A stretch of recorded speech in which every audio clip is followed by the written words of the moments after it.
52-58 loss for the Wildcats to the Houston Cougars. 2 losses in a row. Wildcats staring at a 3-game losing streak. That would be a first, I believe. They haven't lost 3 in a row, I don't think, since Tommy Lloyd arrived in town. We'll preview the Baylor Bears. It's our first look at the game, brought to you by Window Depot. We'll shine a spotlight on one of your cats. O'Reilly Chevrolet provides that spotlight. That'll be on Conrad Martinez, the backup point guard, who had a chance to sit down with the voice of the Wildcats, Brian Jeffries. We'll let you hear some of that interview. Your scouting report, John Morse, the broadcaster for the Baylor Bears, will join us. We talked to him last time around. We'll get an update on where this team is now that they've got a few key pieces back. 62-58, the final on Saturday. The Wildcats were up by 7 points with 9 minutes to go in the game. They went on a drought of almost 6 minutes without a field goal. We've seen that before. And the Bears, I should say the Cougars, were able to claw their way back to take the lead. They led by as many as 5. They ended up winning by 4. Tommy Lloyd, what happened down the stretch? I think they, had a little more certainty where they were going to get their shots from, and kind of hung with it a little bit better. I didn't love some of our possessions at the end of the game. They're obviously a great defensive team, and you just have to have a little more wherewithal on offense. And then, I think, a critical stretch in that game, we get a lead. Down the stretch, you want to manage that a little bit better. And I thought we got Cryer 2 3-pointers in a row, and kind of later in possessions, it might have been a late ball screen. It might have ended up with a cross-match situation, just, because crazy things happen sometimes late in those possessions. And you can't give their best shooter a wide-open three-point shot, especially, at any time, but especially when you have a lead. All right, so we are joined, as always, by my guys. We've got Kelvin Ifon, the captain, 1998. We've got J.W. Madden over there as well. And, guys, let's kind of after going back and watching the tape of the final stages of that game the other night, several things popped out. One, obviously, the team that closes is going to win. I mean, that's kind of the way it is in most sports. If you've got the pieces that can make the plays down the stretch, your chances are very high you're going to win ball games. Houston hit 8 of their last 12 shots down the stretch of that game. Arizona hit 4 of their last 12 shots down the last stretch part of that game. So right there alone, Houston was able to make big shots when you need to make big shots. We talk a lot about in college basketball how guards win you games at the end. Your guards can win or lose you those games coming down the stretch. Clearly, that's what happened for Houston. Their guards, Milos Usan, as being the leader in that respect, he made plays down the stretch. Arizona's guards did not make enough plays down the stretch to allow them to win that game. Yeah, man, their guards played great. L.J. Cryer was aggressive, but didn't really get the knockdown shots till later in the game. But stayed aggressive, stayed hunting his shots because that's his role on that team. And as you've seen, those guys were running plays to get those guys open, to get those guys the shots that they were getting, either from the pick and rolls or screen-aways or whatnot like that. So, at the end of the day, you got to take the tip you have to Houston. They execute. They've been in that situation multiple times. That's just the way that they play basketball. I think that's where they want the game, honestly, because you look at it of how they've been playing for years under Coach Kevin Sampson. That's the way that they've played. They want it down and dirty, and if it get down to the end, they feel like they can out-execute you. Yeah, I mean, those two guys have 160 starts in college basketball between them, both very experienced guards. It comes down to the old cliche of knowing how to win a game. And what does that mean? Well, in Houston's case, they're going to hard trap every ball handler throughout the entire game. They're going to make it a really dirty, rebounding, defensive-first game. But you know what they practice? Kelvin just said it. They practice those scramble plays. They practice how to get a bucket when the defense is maybe on their heels a little bit and you get some cross mismatches, especially late in games. So it really comes down to the 5 guys on the court. You can coach them up all you want throughout the week. But the closing 5 players on the court, they simply have to make big plays down the stretch. the Houston Cougars guards made those big plays, and Arizona came up a little bit short, and that's why they lost that game. Absolutely. Absolutely. So in terms of more of what happened there, KJ Lewis, what did you see? Obviously, the missed free throws that we had, I think, kind of hurt a little bit down the stretch, and then feel like we couldn't score a little bit for maybe a few minutes, like straight. We didn't get a bucket, and then we couldn't get a stop. So, I mean, credit to them. They were running, timely sets for, timely or for the players that were, scoring. And then we had to be better on offense, or we could get an easy, find an easy bucket. Yeah, 6 minutes without a field goal. Toby Awaka, 0 points in the game. Tommy, how did they take him away? I don't know if they did anything in particular. I mean, I just felt like Henry kind of gave us some options out there and was looking pretty good. And we had a lead. That one group was good, and so we kind of rolled with it a little bit. I don't think maybe Toby didn't get enough opportunities today, but he was fine out there, and I thought Henry had some stretches where he looked okay as well. And in terms of Houston's offense down the stretch, Tommy Lloyd on what he saw, why they were able to make those big shots, 8 of 12 at the end. I think both teams were playing great defense, and you're right. I mean, that's a great mentality. I mean, like against Houston, we probably turned down too many shots.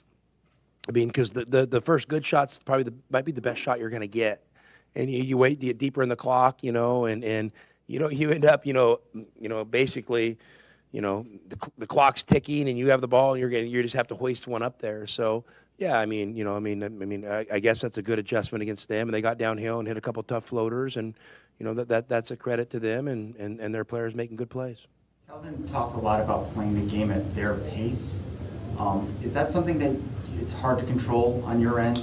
Yeah, I mean, listen, you don't get to go up against Houston, especially if it gets a set defense, and you don't get to pick and choose your shot you want right away. So what happens is they're so good defensively, the possessions are longer. That's what shortens the game. And then they might walk the ball up the floor here and there.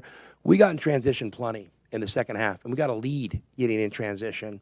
So, sometimes it's the ebb and the flow of the game, and obviously we want to get in transition when we can because we think that's against Houston. I mean, it's a lot easier to score 3-on-2 than 5-on-5. I mean, I don't think it's like anything earth-shattering, So, yeah, I mean, that's how they always play. That's how we always play. It was a collision of styles. It was a even game, for the most part till the end. They kind of got that 5-point lead, and we tried to rally back. And I'm still disappointed. We have a 7-point lead, and I thought Henry made a great play on the ball, knocked the ball loose. We pick it up in transition, and they called a foul. You know what I mean? Like those games change in those plays. I thought KJ had a ball inside right in front of our bench. He got fouled. I mean, and like literally right in front of us. And, those are tough. Those are tough plays against Houston. I mean, like when you have your margin for error is so small, I mean, those things add up. Guys, we talk a lot about the runner, the running shot and how our guys seem to struggle with that. Milas Uson obviously did not. He hit a number of those down the stretch. I kind of joked about the big man Tugler and how he just seemed to kind of throw the ball at the basket and kind of fell in. But again, big shot makers, that's what you need to win games like this when you're talking about two top 15 teams. Yeah, that's exactly what you need. I mean, again, that's their style of play, though. They don't necessarily have that flow offense where anybody could take a shot when they get ready. They're hunting these guys. They're looking for these guys to take a shot. And so, to me, that's what makes it a little bit different, when you're looking at what they're doing. If you heard the first thing that KJ Lewis said, they ran sets to make sure that their guys got the shots that they were looking for. I mean, and with that said, that, they still only won by 4 points right there. But that's what it comes down to. You need a good set or two to get you a shot, get guys shots where they're, where they're effective at. And that's what you saw with Cryer and with Uzan. Both of those guys were getting shots in their spots, and that's what you want as a coach. Team confidence, right? Because guess what? Houston, over the course of the last 7 years, is used to playing in tight games against good teams. They're used to having it come down to the final few possessions. And so what does that mean? Well, it means that they're used to knowing who should take those shots. They're used to knowing how to get the guys who should take those shots where they need to take them from. So that's a team that has come up. I mean, their entire thing is to play low-scoring, 1-2 possession games. You might see some blowouts from Houston, but not against the better teams. A lot of the better teams they play are tight games. Kelvin, I mean, they know what they're supposed to be doing down the stretch of games. And for a team like Arizona that's, semi-cobbled together with some guys who haven't played together before this season, how many late game scenarios have those guys been in? Not enough to really have a sound goal of exactly what they're trying to do, which potentially is why we've seen some stretches down the last 10 minutes of games where they'll go 5-6 minutes without a bucket. We were talking to our guy Paul in Phoenix after the game on Saturday, and he'd asked the question about, in terms of like how quickly they were taking the shots in the shot clock in terms of that drought that they had that was 6 minutes. So I went back and I looked at that. There was only 2 shots that were taken with 20 or more plus seconds left on the shot clock. And both of those were shots that the Wildcats got at the rim. The attempt where Carter Bryant got fouled on the dunk, and then the other one was when they had a transition and they had Vasar at the basket, and he got fouled. So all the other shots were under 20 seconds. So it wasn't like they were trying to rush through any of those other possessions that they didn't score on. And just going back and looking at it, I mean, I didn't have. Other than Caleb Love's 3, which was kind of a Caleb Love jacket of 3, which he does all the time, I didn't have any problem with any of the other shots. I thought the other shots were all good shots. Jaden Bradley had a high banking runner. KJ kind of faded away on a 15-footer, had a fall, maybe the falling 8-footer. There was under 10 seconds left on the shot clock, so he maybe rushed that. He probably had more time to get his feet set and kind of fell into that shot. Maybe that was the only one that was kind of a little bit out of order. And then Carter had a wide open 3 from the corner, which we've seen him hit a number of times, and we saw him hit 2 minutes later to make it a 1-point game. So I didn't have, and I'm curious your thoughts if you guys went back and looked at it, I didn't have a huge issue with the shots they got. They just didn't make those shots. Yeah, no, I agree with you on that. Again, they didn't make those shots, and that's what makes the game tough sometimes. I mean, you have a freshman who's now, as far as playing time, is a sophomore, but, you having freshmen in those tough situations. You go back and look at Houston, they got seniors in those situations. Yeah, it's not complicated. We've talked about it over and over. I just think that the Arizona guys have to make plays down the stretch. I mean, Coach says is we got to play better, we got to coach better. The guys who are out there taking those shots, DK, just have to knock them down, simply. The lights aren't too bright. The moment's not too big. They're built for this. That's the whole concept of coming to a program like Arizona, is to play in big games, make big plays down the stretch. Some games this year, guys, they have had those guys step up and make big plays down the stretch, right? I mean, what's their conference record? It wouldn't be that way if they hadn't had moments this season. This particular game and some of the other losses we've seen, they just haven't stepped up in those big moments to make those shots. That KJ shot in particular, I've seen him. That was off of 3 dribbles from the perimeter across the paint. He was about the right side of the elbow extended. Yeah. And he took a little bit of a fadeaway. We've seen him make that shot consistently, regularly in the past 10 or 15 games. That one didn't fall. Carter's shot, semi-open, didn't fall. Some of those shots just did not fall down the stretch. You just got to knock shots down. And then the obviously elephant in the room is the free throws. You can't miss front end of 1-and-1 down the stretch. They were 10 for 10, and then they finished 2 for 6 in their last 6 free throws, something like that. So you just got to step up and knock down shots. And I'll add to that, after the game, definitely gave Caleb enough, flack for not, making enough shots, even though he shot well from the 2. He was 5 or 7 from the field. I wish he would have took a few more, from inside the arc. But I do understand why he had to take some of those threes. Now, but when I look at the stats of Trey Townsend and Awaka and even Vasar, he did have the 7 points, but only 3 rebounds. We had only 10 rebounds between our 3 bigs. And that's without Carter Bryant. You add in his 6, that does help out. But, Houston really, I felt like, took away our inside play. To me, that's what that double team on the box does. They force you to get the ball out of there. They force you to have to beat them from the perimeter. That's why our keys to the game was they're going to have to knock down a few shots, because when they did get by them, Houston automatically fouled them. So I just felt like that, our bigs, Townsend and Awaka, we don't really run anything for those guys, but this would have been a perfect game to run something for those guys to either try to, get Houston in a little bit more foul trouble or to get those guys some buckets, because, 3 points from those 2 guys starting the game is just not going to work. The other side of that is the hard traps of the ball handlers on the perimeter, because you were seeing them get hard trapped, especially on the sideline. It's impossible to feed the post. Any kind of post position any of those guys have, the ball handlers really struggled seeing over the top. They had to reset offense. So any kind of post-ups, any mismatch you might have gotten because those hard doubles, because they're coming with the big on those doubles a lot of the times. Somebody's open, but they come so hard, and the ball handlers weren't prepared to deal with that, to swing it to the other side and get a big at the rim. Get that duck in, right? All right, let's hear one more from Tommy Lloyd on if he felt his defense wilted down the stretch. I mean, we made a few mistakes, and they made a few shots, and, they probably went through all their Rolodex of things they were going to do and maybe found a few ways to attack us. But we played well enough defensively to win the game. We rebounded well enough to win the game. You got to play better offense, and that's easier said than done against Houston, but we're capable of playing better offense than we did today. I mean, obviously. This is a team that averages 80 points per game, and you got 58. So that's 22 points below your average.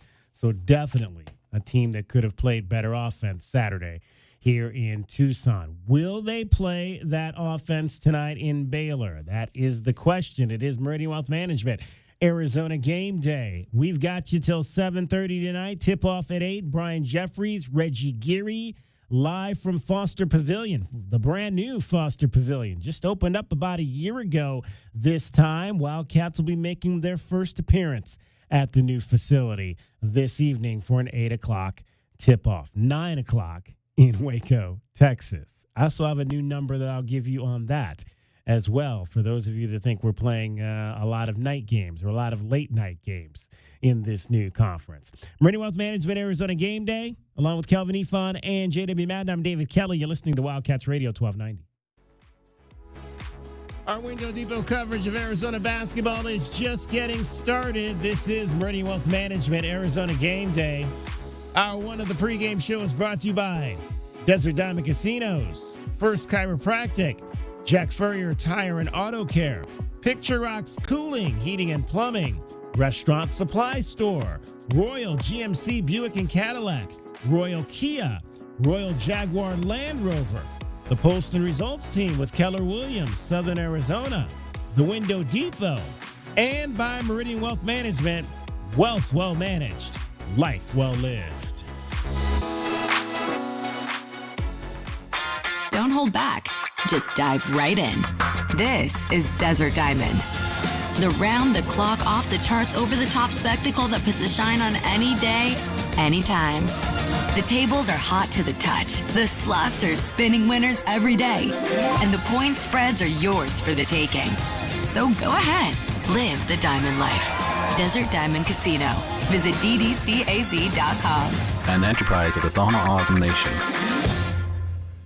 Driving the lane, dunking on the competition, and playing as a team. These are things we'll see this season watching our Wildcats play basketball. These happen to be the things you'll also find when you buy your next vehicle from O'Reilly Chevrolet. The only difference is at O'Reilly, nobody gets penalized for traveling. Heck, we actually encourage it. See us on Broadway next to Park Place Mall. Call 747-8000 or find new roads at O'Reilly.com, where you can experience our version of a steal. O'Reilly Chevrolet, more than a great price. O'Reilly Chevrolet. Stars are shining down on Goldberg and Osborne.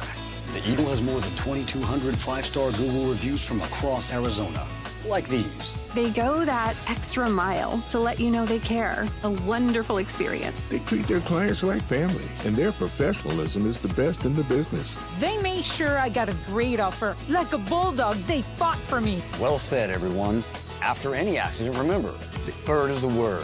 Visit Goldberg and Osborne at 1-800-THEEAGLE.com. Honey, our yard looks like a jungle. It's full of weeds, and the neighbors are complaining, you know. I know. I'm trying to get rid of them, but the product I'm using just doesn't work. Not to mention, I don't have the time. You know, it's not just the weeds. I'm also seeing ants and the spider, scorpion. I saw a scorpion, and I think there's a pack rat living in the garage. I get it. It's scary. I'll call University Termite and Pest Control today and get rid of them all. You're the best, honey. University Termite and Pest Control, locally owned. Find them online at bepestfree.com.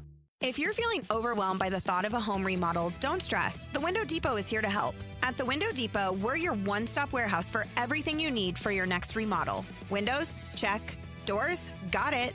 Cabinets, countertops, and everything in between, you'll find it all here at the lowest prices. Whether it's a kitchen, bathroom, or whole home makeover, our experienced designers are ready to bring your dream home to life, all at unbeatable prices. Find a location near you or shop online at thewindowdepot.com. The Window Depot, more than a window store. Get your backyard summer ready with a custom pool from First Choice Pools. A backyard oasis built around you. First Choice is a full-service builder of beautiful in-ground pools and backyard designs for years of staycations. If you want to dive in this summer, now is the time to visit TucsonPoolBuilder.com. First Choice Pools for installs, renovation, remodeling, and repair. Get started today at TucsonPoolBuilders.com. Ask about our 60-day pool. To be summer ready, First Choice is the only choice. The garage is more than a place to park your car. It holds prized possessions, and for most, it's a bustling entryway to the home. That's why LiftMaster designed the first ever opener with a built-in wide-angle camera and two-way audio, so you can see what matters and secure what's inside. Ensure your family and prized possessions are secure with a reliable garage door opener that's built to last and powered by MyQ for smartphone control. The team at Kaiser Garage Doors and Gates are your locally owned LiftMaster professionals. Visit KaiserGarage.com to learn more. Ready? Go! Okay, doctor. Operation. No, the most amazing care. They changed my life. Highness Hospital for Children! Because people just like you, kids like me, can play in the game of life. Thank you! Go to loveshriners.org right away. Thank you! Your home for everything Arizona Wildcats. You're listening to Wildcats Radio 1290, KCUB Tucson, a Cumulus media station. Our Window Depot coverage of U of A basketball continues. This is the Meridian Wealth Management Arizona Game Day pregame show on Wildcats Radio 1290. Now, back to your hosts, David Kelly, the captain Kelvin Yvonne, and J.W. Madden. 3-on-2 over to Love. Spots for the three. It's up and good. Oh, desperately needed that. He had been in the deep freeze from beyond the arc. Time now to take our first look at today's Arizona Wildcats men's basketball game. The first look of the game is brought to you by Window Depot. Lowest prices, biggest inventory. Shop thewindowdepot.com. Arizona, Baylor. Tonight, up in, or down in, I should say, Waco, Texas. I've never been to Waco. Have you been to Waco? Yeah, that's right. Oh, yeah, I visited, yeah, that's right. Your son's. No, explain, Lester. He's your adopted son, or no? Yes. Yeah, basically a kid. Actually, me and his mom was together. Right. But I've been knowing him ever since he was 10 years old. Raised him all the way up through high school and whatnot. And he went to junior college. Was a 2-time junior college All-American. And he played one state championship at Amphi as well. Right. Was like 89 and 10, in his 4 years there. And then also went to Baylor and played there 2 years, was an all-conference player. Didn't he lead the nation in assists or something? He didn't lead the nation in assists, but he did have back-to-back over 100 assists and, was one of the top point guards in the conference. Yeah, he was good. Lester Medford, absolutely. So, have you ever been to Waco, J-Dub? I've been through Waco. Yeah? I've never spent time there. Okay. And I visited there in high school. Yeah, I remember I told him a story. I think I could tell it. What you call it, the PG version. Anyway, I was on a visit to Baylor, and while I was there, the guys, let's say, borrowed some stuff out of a girl's car. Oh, yes, I remember this story. Yes, borrowed some stuff out of the girl's car, and the girl comes out and is like, "Where's my stuff at?" And everybody's looking around like, "I don't know what you're talking about." And I'm like, "Oh my goodness!" I'm like, "Ain't no way I could come here." But yeah, it was Baylor, man. I went down there and visited for basketball and football. Who was the coach there at that time? Goodness. Oh, man, I do not even remember. That's how bad it was. We'll have to go look at the list. I don't even remember. I'll look it up for you. Yeah, there you go. Oh, that's funny. All right. Let's see. Gene Iba was 85-92. Gene Iba? Yeah, Daryl Johnson was after that. 92-94. Who was it? Daryl Johnson was 92-94. I don't even remember him. Daryl, yeah. So is that the same Iba that's got his name on the building in Stillwater? Gene Iba? Is that the same? Did he coach at Oklahoma State too? I think that was like one of his sons or something. No, he did not. Okay. He coached at Houston Baptist, Baylor, and Pittsburgh State was the head coach there. No, so not Oklahoma State. Different Ibis. Yeah. Okay. All right. Well, again, it is the rematch between these two teams as they met here in Tucson. The Wildcats got an 11-point win that night, and it is a quick turnaround as the Wildcats just played Saturday. This is a little bit different than we're used to. In fact, this whole conference is kind of different in that obviously Houston played here Saturday, but then they went back home before they play Arizona State, which I believe is tomorrow night. So versus staying out in Arizona the whole time, they opted to go back home. Wildcats, a home game, followed by a road game. KJ Lewis, though, says, hey, no problem there. Caleb Love says no problem there. We will quickly adapt to this quick turnaround. I think it's better, get our mind off it because we got to have next play mentality. We got a good team where we, playing against, and obviously we beat them here. And so it's definitely going to be a tough one going on the road. Any game in the Big 12 is tough. So, I'm glad we, short turnaround, and, we'll be ready on Monday. Scott Drew is the head coach of the Baylor men's basketball team currently. He was asked is there any advantages. Does either team have an advantage? Is it the team that's coming off a loss at home and coming quickly on the road? Is it the team that's already at home because they're playing their second home game in as many days this weekend? I don't know what advantages are anymore. We've done that, and I think we've won and played well because you get away from the noise after a negative experience on Saturday, and you're able to bond and get together. So this is Big 12, a lot of one-possession games. I really think early in the year you didn't have as many just because so much transition in teams. Coaches trying to figure out who they wanted to play, when they want to play them.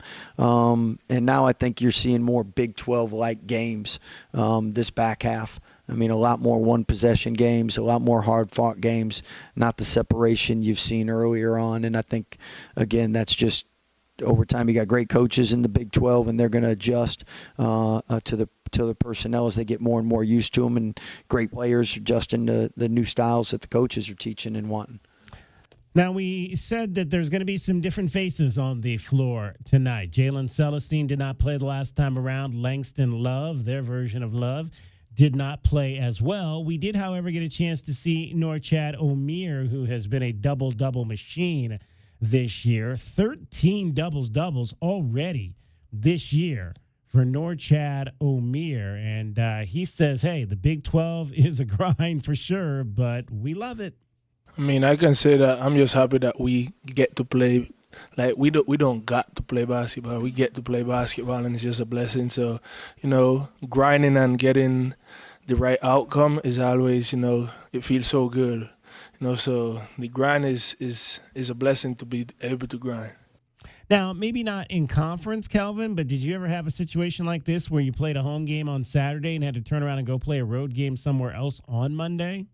No. I never was like that. We was usually on a Thursday, Saturday. It always stayed like that in conference for us. Yeah, I was wondering maybe like even in non-conference, maybe that. I know like I know last year we played like we played like 3 games in 6 days or something like that last year, but I think they were all at home, so you didn't have to actually travel and go anywhere after playing one of those games. The problem here is that there's 16 teams in this conference, and they're trying to have different regions, right? So you got the mountain region, and those teams all play each other twice. The other region, you play them once. So how do you get a schedule where it's 2 home games and 2 road games in a scenario where the games are so spread out? Like, we're talking about a UCF and a Baylor type of thing, right? Like, it's not the traveling partners that we're so used to because the unbalanced schedule of having 16 teams. And how do you balance all that? I'm hoping that the very short period of time that schedulers had to figure this all out, once the dust settled and we figured out who actually would be in the conference for this regular season, I'm hoping now that they have a full calendar year plus, that next year maybe won't have so many of these Saturday afternoon home games and Monday late night road games on the same weekend. But who knows? It's really tough with the unbalanced schedule with 16 teams, guys. That's what we're looking at here. Do we need an ID here, Jacob? No, we do not. We're good. All right. In terms of the game and some of the things that we potentially could see tonight, we mentioned that Baylor has additional pieces that they did not have last time around. One of the things they're still trying to do is figure out those rotations with those players coming back into it. And obviously now you've got the loss of the big man, Josh Ojianwuna, who is out for the season. He played 36 minutes against the Wildcats in the first meeting, so he won't be there today. Scott Drew says that that's still something they're working through in terms of who's playing and who's not playing. It's the first close game we've had with Josh, and Langston hasn't been in a lot of these situations. So probably haven't had that lineup in the end of the game in a lot of situations. So again, it's we've kind of had to reinvent ourselves each and every week or so, and if we can keep everybody healthy, get a rotation, get some confidence, and get some understanding of just what we want to do and who we want to do it with, when we want to do it. But I mean, Roach and Nunn is a huge three, and Roach is capable of coming off getting 20, and we need that, and that'll happen. Yeah, it's a tough loss. The loss of the big man Josh Ojianwuna, who's suffered a knee injury and is now going to be out for the season for the Baylor Bears. He, I believe, has already undergone surgery for that. But, again, just a team that's kind of been up and down. I mean, I think they're 5-4 since the last time the Wildcats saw them. They seem to win, then lose, then win, then lose, then win, then lose. So if you're going by that, today should be the game that they lose. But you never want to count on that for sure. Well, I disagree there because they don't lose at home. That's true. They're 12-1 at home, and just TCU. TCU's the only one who got him. TCU is the only one that got him at home, and that means that the guys play better at home because I feel like they're more comfortable there. They're in, it's like the Wildcats or whatnot, even though they've been playing well on the road as of late. But I feel like you have to really be careful of these guys because when I went back and looked through there, they seem to be a tough team to beat at home. And they did do this same thing, I believe, last week where they played at home on Saturday, which was the 8th. They beat Central Florida. Then they had to go on the road to Houston 2 days later, and they lost by 11. So just to kind of a comparison of what they did, the same thing the Wildcats are having to do tonight, and that's play at home once on Saturday and then go play on the road on Monday. Houston to Waco's not too far. Yeah, as long as they don't bust out. Well, as long as they don't bust out like the home game in Tucson on a Saturday and then a game in Orlando on Monday. Like that's what we need to avoid is those 2,000+ mile trips and a 2-day turnaround. That's all we're trying to avoid. KJ Lewis on what the Wildcats need to do coming off 2 consecutive losses. Next play or next game mentality. We remember the feeling when we were 4-5 in the Bahamas, having that chip on our shoulder when everybody kind of doubted us. And, we're just going to go into that same or to Waco with that same mentality. We got to have a quick turnaround, a quick mindset because, we said we got a good one on Monday and it's away. So. Good one indeed. It's the Wildcats and the Baylor Bears. Arizona again falls to number 19. They were 13, but have fallen down with the 2 consecutive losses. They'll try to get that back or at least get back on track and avoid a 3rd straight loss tonight. Tip-off coming up at 8 o'clock. That is your first look at tonight's game, Arizona and Baylor.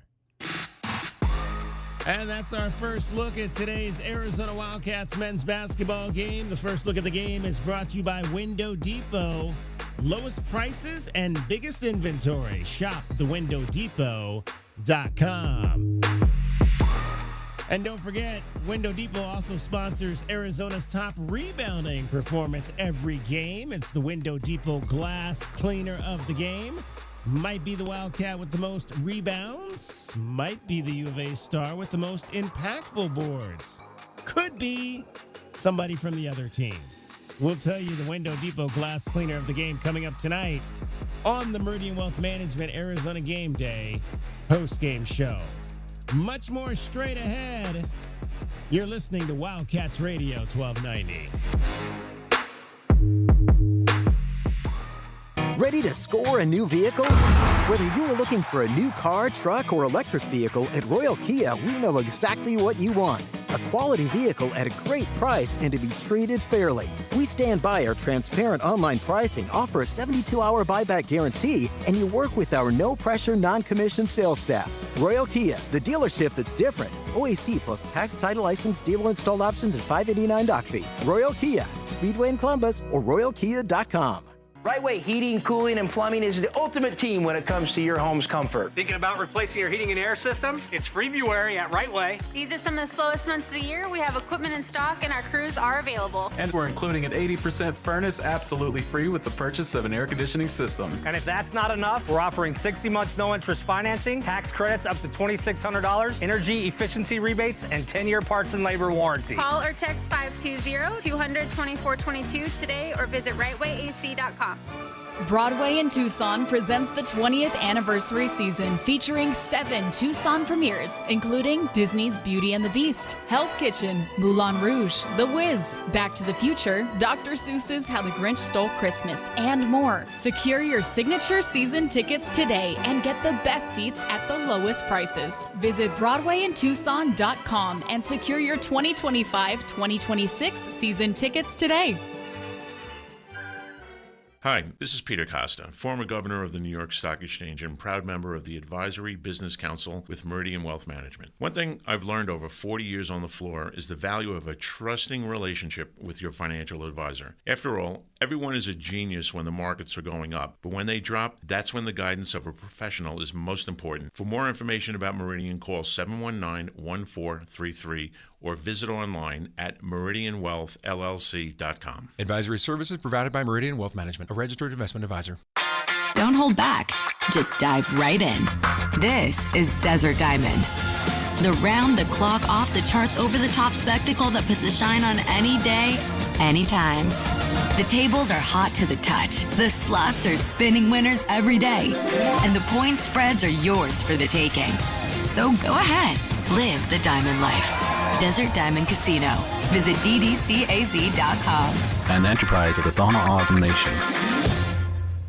Experiencing the natural wonders comes easy at Rockin' K. Nestled at the base of the Rincon Mountain foothills, enjoy stunning mountain views up close every day.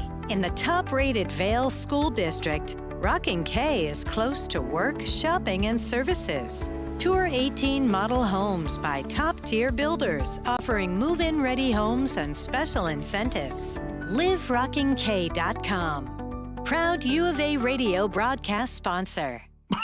Hey, man. Yeah, it's me, your furnace, man. Hey, can I get a light here, man? I know we live in Arizona, so I understand I'm not, like as cool as your air conditioner.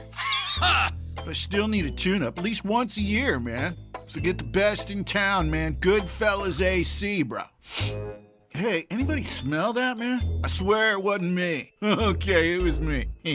Good service, good prices, Goodfellas. GoodfellasAC.com. Think of waking up with energy, standing tall and feeling free. Think First Chiropractic. Good health is to enjoy. First Chiropractic is pleased to announce that Access Health Plans now cover chiropractic care. A referral by your PCP is required. For more information, go to firstchiro.com, the most trusted name in chiropractic care. A proud U of A radio sponsor. First Chiropractic. Good health is to enjoy. Our Window Depot coverage of U of A basketball continues. This is the Meridian Wealth Management Arizona Gameday pregame show on Wildcats Radio 1290. Now, back to your hosts, David Kelly, the captain Kelvin Yvonne, and J.W. Madden.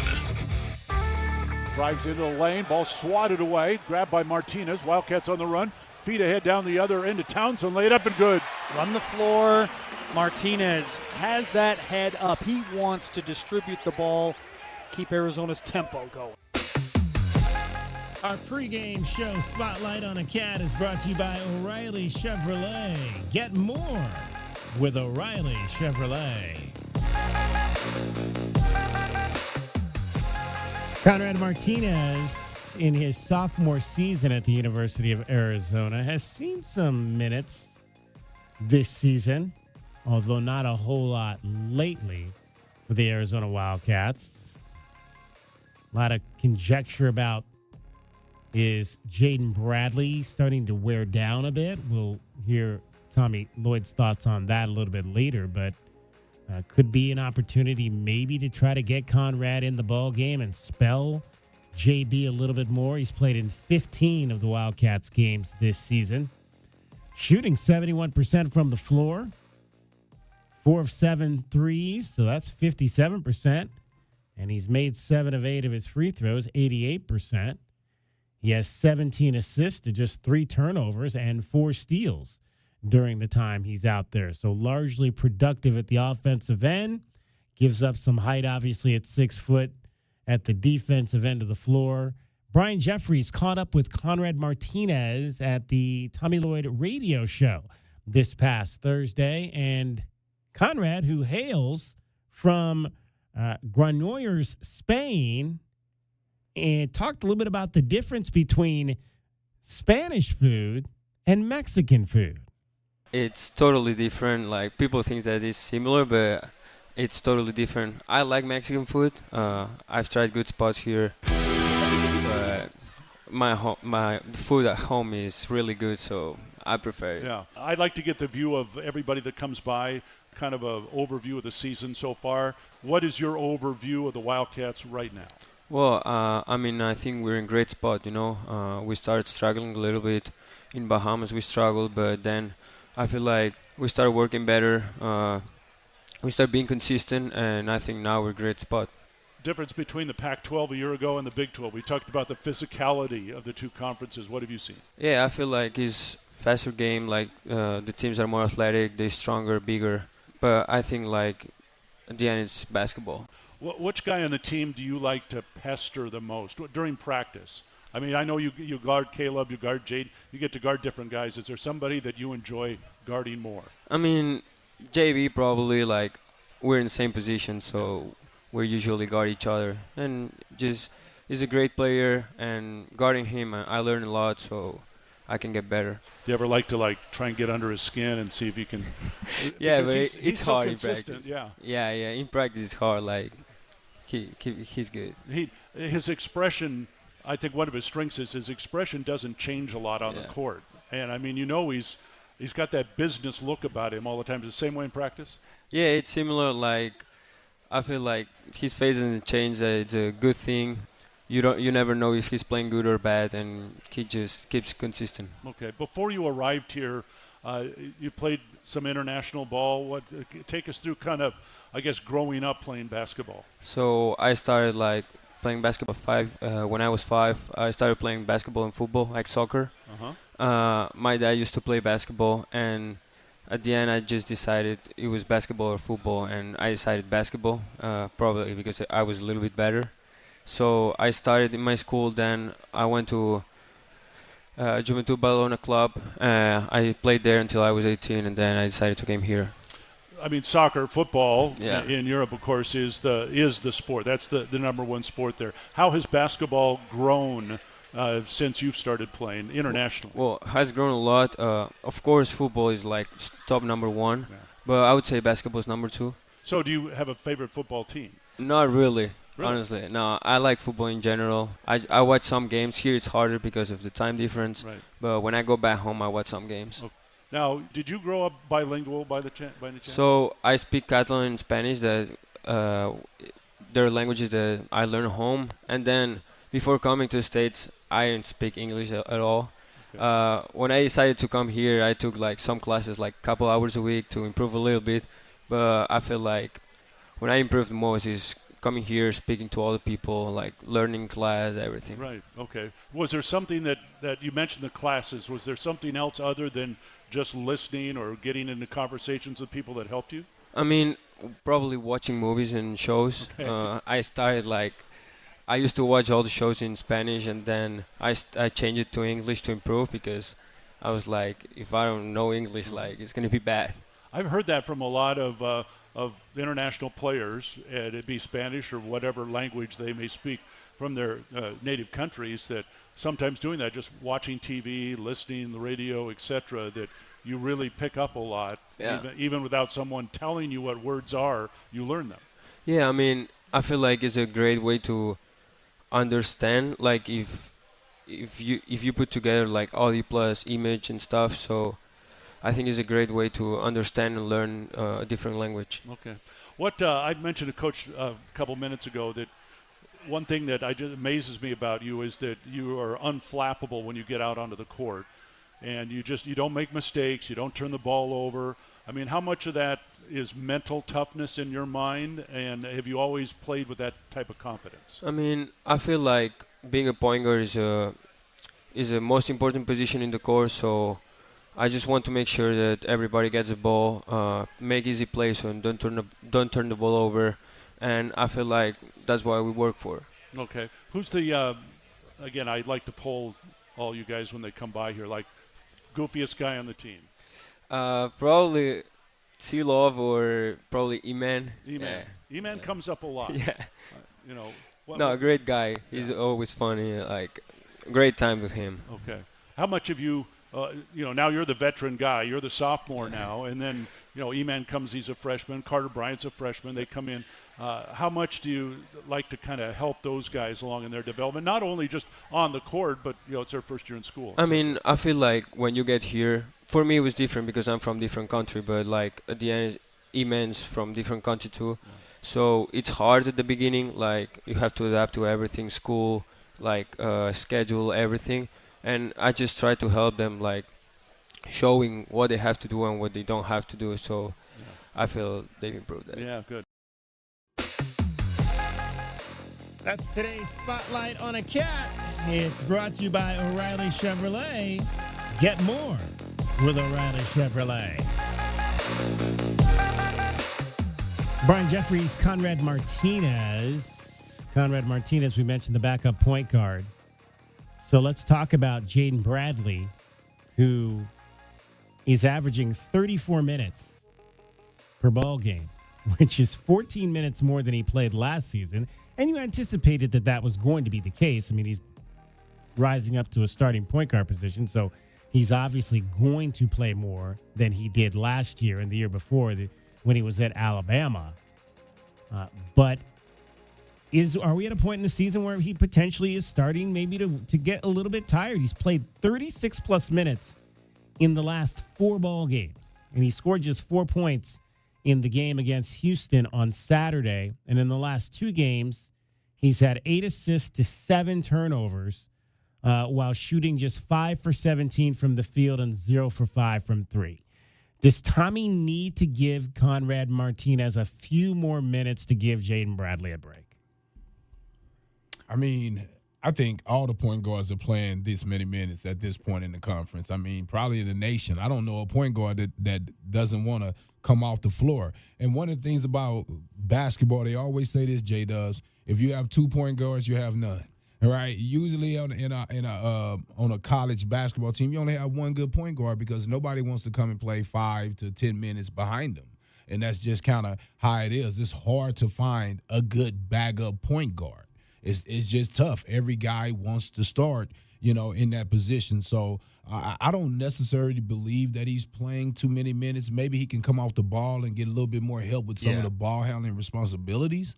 But I don't necessarily think he's playing too many minutes. That's just what it is at this point of the year. I am, if you guys didn't know this, I'm the head of the Conrad Martinez fan club. I love that guy. I mean, I think he's amazing. And I don't know if the answer is Conrad spelling Jaden Bradley as much as what Kelvin said right there. If Del Orso gets 5 or 10 more minutes in the game, KJ's ball handling, Caleb Love's ball handling, I trust Jaden Bradley when he said the other night after the game he doesn't get tired. I trust him when he says that. He knows best. I just know that fresh legs in the last 3 minutes of a close game, your decision makers, the guys who are responsible for getting your team good shots down the stretch of games, you want them to be as fresh as possible. So it's not a matter of him, not being able to run up and down the court. Clearly he's capable of doing that. It's just like, are his legs a little bit tired? Could he be a little bit fresher on some of those drives late? Because him getting in the paint and causing a little bit of havoc has been a huge part of this Arizona Wildcat offense. And we'd have to go track it, but I don't know in the last 5-8 minutes of games, Kelvin, if he's doing as much of that as he is maybe deferring, because Caleb's going to take those shots. So, again, I think some combination, I'd like to see Jaden Bradley maybe play 36 or 35 minutes in big games instead of 38. Just a minute. A minute on the bench, guys, is real 6-8 minutes in real time if you do it around a timeout or whatever. So, yeah, I mean, I trust Jaden Bradley. If he says he's not tired, he's not tired. And especially against a trapping D like they just saw in the last game, when you get aggressive guard play, it takes a little bit more effort just to even get the ball up the court. Sometimes you're getting trapped as soon as you touch it. A lot of energy gets exerted in those situations. So, yeah, I mean, whatever you got to do to make sure that the closers are as fresh as possible in the last 5 minutes, whatever that takes, I'm all for it. Tommy Lloyd was asked if he thinks Jaden Bradley is tired. He hadn't said anything to me. Jaden's a competitor, and, we're at where we're at. And we need Jaden to be great. I mean, I know this. Maybe you call him dog days, maybe call him that. I know JB's going to be right, when this team needs him to be right. And I don't think he's far off right now. Maybe he didn't play good the last couple games. I don't know. But I'm sweating it. He's my guy, and I'm rolling with him. Houston obviously is a team that swarms the basketball, a lot of trapping out front. Was it the type of defense that wore the Wildcats out as a team? I mean, we're playing guys a lot of minutes. We could have got worn down a little bit, and they could have been worn down a little bit. You know what I mean? Like those are hard-fought games. I mean, those are battles. I mean, it's a battle, it's a war, whatever analogy you want to use. It is, and we're at where we're at. I mean, and we're putting up players out there that we think give us the best chance to be successful to win the game in that moment. And maybe they're a little bit tired, but I know this: if you want something bad enough, there's always something left in the tank. I know that. That is true. Generally, there's always something left in the tank. I mean, to win a championship, you're going to be tired. That's so what you said. I think you said that on Saturday. Practice being tired and figure out a way to get it done, because I'm telling you, when you're holding that trophy up in the sky and know everything you've been through to get there, it just feels that much greater. So, hey, it's just a part of the process.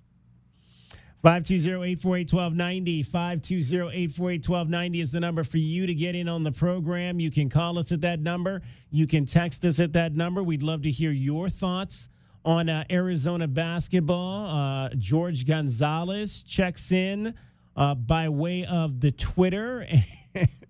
And George says, if the Wildcats lose tonight, can I push the panic button on this team? Can I call the Arizona National Guard if the Wildcats lose the game tonight against Baylor? And what I responded to George on that is like, if your sole goal for this team was to win the Big 12 regular season championship, then absolutely call the National Guard, because if they lose tonight, they're not going to win the conference regular season title. And they may win tonight and still not win the conference regular season title, because they're 2 games, but essentially 3 games behind Houston, because they're only going to play one time.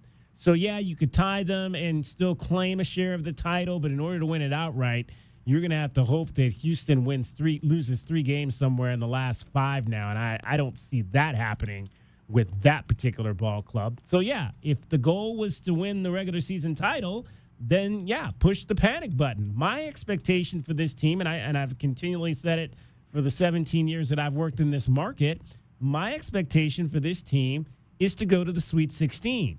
So regardless of whether they win or lose this game tonight, this loss tonight is not going to knock them out of the NCAA tournament. So that goal is still very much in front of them in terms of how I see it. So from my standpoint, no, they lose tonight. It's a 3-game losing streak. You'd hate not to have a 3-game losing streak, but everything you still like. Who was it? Was it Monty Williams that said everything we still want is right in front of us? Yeah, win or lose tonight. And the biggest thing you want is to be one of the 4 teams with the bye going into the tournament. I mean, if you don't get it, going into the conference tournament. Right. So if you don't get it, hey, you got to battle through. But if you do get it, it's just that added advantage to me to help you even when you get into NCAA play, that you don't have that added game, on your guys, especially with the minutes that they're playing. But, yeah, to me, man, it's about being in that top 4. Of course, you want to win the conference championship outright, but being in that top 4 places you in a position to where you can have a chance to win that tournament. I'm not sure a lot of fans out there understand that the simple goal is to be playing your best basketball in March. And I got a question for you guys. How many losses have the 5-time national champion UConn Huskies had on average during their championship runs? 7, 8, 9, 8, and 7. These are not teams that went 46-0, guys. These are not teams that steamrolled every game like the UNLV Running Rebels in the early 90s. This is not the way basketball works anymore. You lose, you learn, you come back together, you grow. You play better the next game, maybe you fall back a bit, then you learn again. The only goal is to be playing your best basketball by March. This team was picked to finish 5th in this conference to start the preseason. They're in third place right now, tied for second. They're also 9th nationally in net ranking, so they're doing okay. George Gonzalez says, I agree with you guys 100%. I would be happy with a Sweet 16 berth. I'll put the panic button away until next month. All right. It is Meridian Wealth Management Arizona Game Day. Kelvin Efon is here. JW Madden is here. We'll have scoreboard and a whole lot more. Hour number 1 in the books. 2 more hours to go. You're listening to Wildcats Radio 1290. Our Window Depot coverage of Arizona basketball is just getting started. This is Meridian Wealth Management Arizona Game Day. Hour 1 of the pregame show is brought to you by Desert Diamond Casinos, First Chiropractic, Jack Furrier Tire and Auto Care, Picture Rocks Cooling, Heating and Plumbing, Restaurant Supply Store, Royal GMC Buick and Cadillac, Royal Kia, Royal Jaguar Land Rover, the Post and Results Team with Keller Williams, Southern Arizona, the Window Depot, and by Meridian Wealth Management, wealth well managed. Life well lived. Ready to score a new vehicle?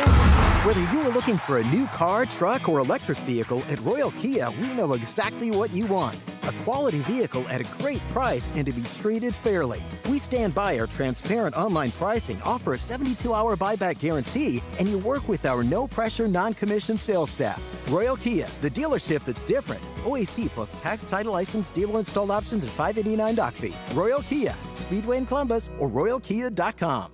Do you often worry you left your garage door open? With the LiftMaster Garage Door Opener powered by MyQ, you'll never worry again. You can control, secure, and monitor your garage from your smartphone anytime from anywhere through the MyQ app. As an authorized LiftMaster dealer, we have smart openers designed for your needs, including belt drive motors for ultra-quiet operation, integrated camera for live video streaming, and battery backup that lets you in when the power is out. The team at Kaiser Garage Doors and Gates are your locally owned LiftMaster professionals. Visit KaiserGarage.com to learn more. At University Termite and Pest Control, we handle all your pest problems. Maybe a few family ones, too. Wait, you can even take care of my in-laws? I always tell people we'll take care of anything, even in-laws. You just have to dig the hole. Okay, but seriously, is it okay for our pets? Absolutely. It's okay for pets, kids, anything you want to live, will live. Call us today at University Termite and Pest Control. We'll squash those pests and enjoy it. I love my weekend rides across Arizona. I travel with all the protection I need. Helmet, gloves, leathers, and the Eagle. Goldberg and Osborne.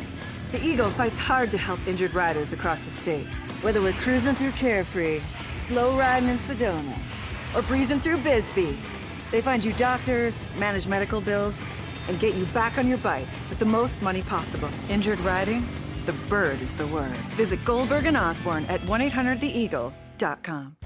You know it. Your neighbors know it. And let's face it, the mailman knows it too. Your yard just isn't what it used to be. But thankfully, Dorado Rock Materials can get you, well, your yard anyway, back to what it once was, and even better.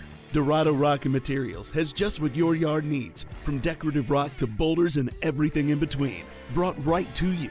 And if you need help spreading it, we can help with that too. Dorado Rock Materials. The right service, the right product, the right price. JT Auto, where customers are family. Trust your vehicle to JT Auto professional and reliable automotive repair and maintenance services. JT Auto is conveniently located off Fort Lowell and Country Club. Open Monday through Friday. JT Auto is a full-service auto shop with satisfaction guaranteed, offering you the best in tires and wheels, auto repair, oil changes, computer diagnostics, suspension and brake service, and heating and AC. Bring your car to JT Auto, where customers are family. 623-7066. That's 623-7066.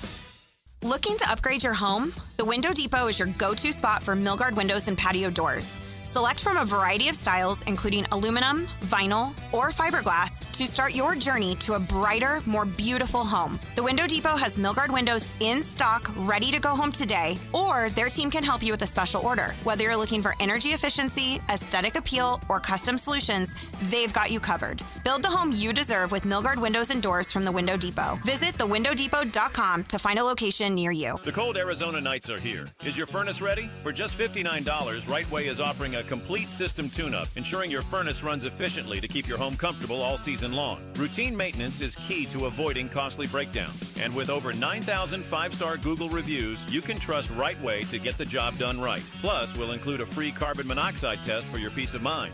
Call Rightway today at 520-640-2665 or visit us at rightwayac.com for your $59 complete system tune-up.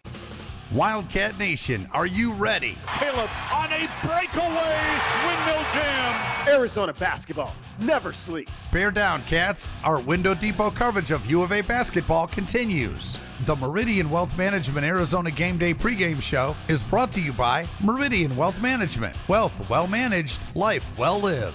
We're getting closer to tip-off for today's Arizona basketball game. This is Wildcats Radio 1290. Catch ball the other way. Caleb, hard drive, no look, reverse lay-in to KJ Lewis. Oh, Caleb Love, 6 assists now to a streaking KJ Lewis. Let's take a look at the Right Way rundown and see what's coming up on our pregame show. Brought to you by Right Way Heating, Cooling, and Plumbing. Do things the right way.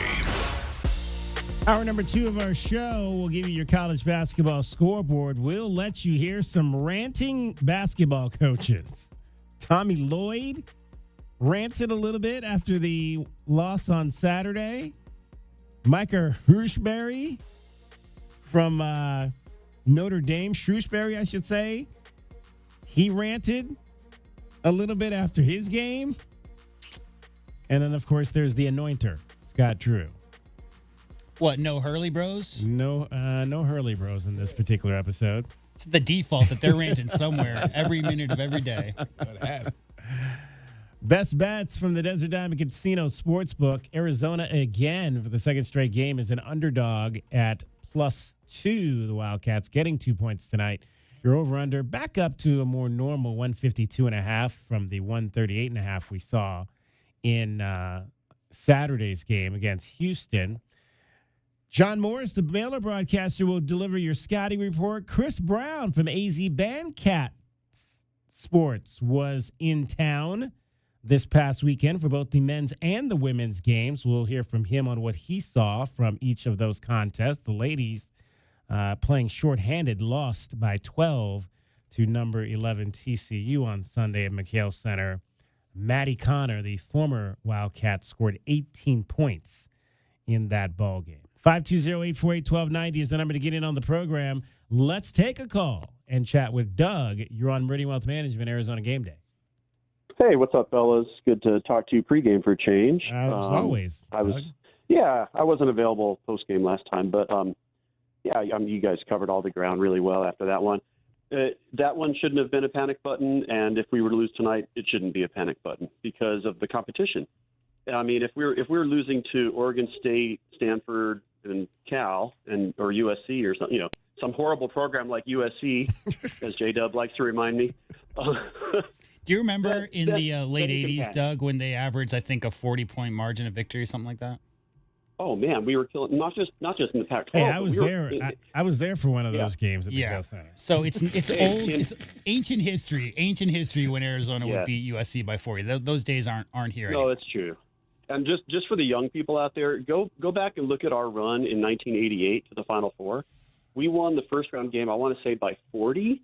And then I think the second round game, was against Clemson maybe. I'm losing it a little bit. But I think we won the second round game by 29 and the Sweet 16 game over Iowa by 20. And then we beat North Carolina in the Elite Eight by 18. So, yeah, we can kind of be nostalgic about having easy wins. And those days are gone in the Big 12. That's my point. They also... had 2 starting guards who had started all 4 years of their career. and the best Well, yeah, one-on-one you don't player see of all that too much time in the anymore. program's history. Yeah. So Yeah, you don't see that too much anymore. They had poise. So, They had poise. yeah. I mean, obviously, I want to win tonight, and I think we should win tonight. I was going to ask you guys, just thinking about how the first matchup went, we were up by as much as 27 in that home game. And that was in December. We didn't even have the students there going, being rowdy. Now, granted, this is at Baylor, but I don't know. Why are people projecting that we're going to struggle tonight? I don't know that I was kind of surprised when Tommy said that on Saturday. I hadn't been hearing any of that conversation that people thought that we were going to lose. I thought my theory on why he said what he said was, one, I think he was trying to light a fire under his team. But two, I also think he's a little bit maybe over the conversation that the loss to Houston in the NCAA tournament a few years ago is what has kind of sparked the model of his program and how he wanted to build that. I kind of think, because that's was the question that led into it, was if he felt like this team was built better to compete with teams like Houston in the postseason, and I think he's just tired of hearing that. So, yeah, but other than that, I didn't hear folks saying that they felt like the Wildcats were going to lose tonight. As Doug well knows, there's a very vocal minority, of longstanding Arizona Wildcat basketball fans that want to see Arizona return to a Final Four. And every loss, every bad play, their anger from 25 years comes forward. And so, therefore, I think Coach Lloyd, after the 4-5 start, was hearing a lot more noise than was worthy of that particular start in the competition they played. I also think he was channeling Lou Holtz a little bit, where there's just an element of, sandbagging. Yeah, nobody's going to believe in us. Only we're going to believe in ourselves, that whole thing. Yeah, no, it's funny you said Lou Holtz, because that name actually was coming to mind as DK was talking about that, because, yeah, it was sort of unsolicited when Tommy started going off about that. Like, you guys all think that Baylor's going to kick our butts, and I think it was more the former that you mentioned, David, which is that he was trying to fire up his team, and he knew it was going to be a quick turnaround going into a hostile environment, and he just wanted to send the message that, hey, we're not expecting anything to come easy here, but we're going to wash this Houston game out of our mouths right now, and put all our focus into this quick turnaround road game. I have been to Waco, but it was a long time ago. I actually went there to watch the U of A baseball team play in the NCAA. Oh, wow. And, I think it was 1999. I made a road trip. I went to Oklahoma City to watch the softball team play in the World Series there, and then drove down to Waco and caught the baseball team. It was cool because it was the same weekend and not that far of a drive. But now they've put in their new arena. I forget the name of it, but it only holds like 7,000 people. Foster Pavilion. Foster Pavilion. So picture Maples Pavilion, but with fans, basically. Yeah, exactly. You know what I mean? So it's a cozy little place, but it'll be pretty rowdy, because the previous place they had was your traditional, I think it was like a McHale-sized place, but it's kind of become the trend now in some of these places to reduce capacity to make sure it's always packed, always loud. So I expect a tough environment, but at the same time, Baylor's down to 7 rotation guys right now. Yeah. So to me, I know you'll get to your keys to the game, but to me, I just think we could really exploit the inside game. From what I read, it seems like they're going to try to maybe even go 4 guards, and so that might be good for them offensively. But on the defensive end, we should have advantages inside, don't you think? Oh, yeah, for sure. And that's the key to my game. Bigs have to play big.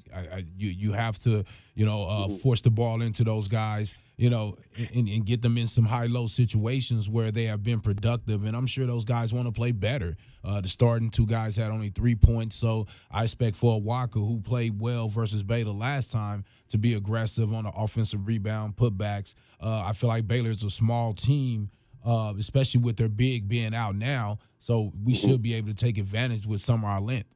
Yeah, and as we all remember that first game you mentioned, the reason that it wound up so lopsided is the way it was, is that first half Baylor shot 25%. They had 9 turnovers, and meanwhile Arizona shot lights out. They were in 55%. So that's why you got to your 42. What was it, 42-19 or something like that at the half? That first half was just Baylor couldn't. They were like 1 for 10 from 3.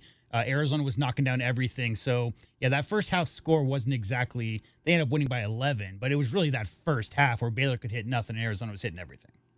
And, a lot of people who are sort of casual basketball observers, if they see that some team shot 55%, whether it's for a half or a game, they might think, oh, man, these guys were just launching jumpers and just on fire. But when I hear 55%, that tells me we were probably getting the ball in the paint and having a lot of layups and dunks.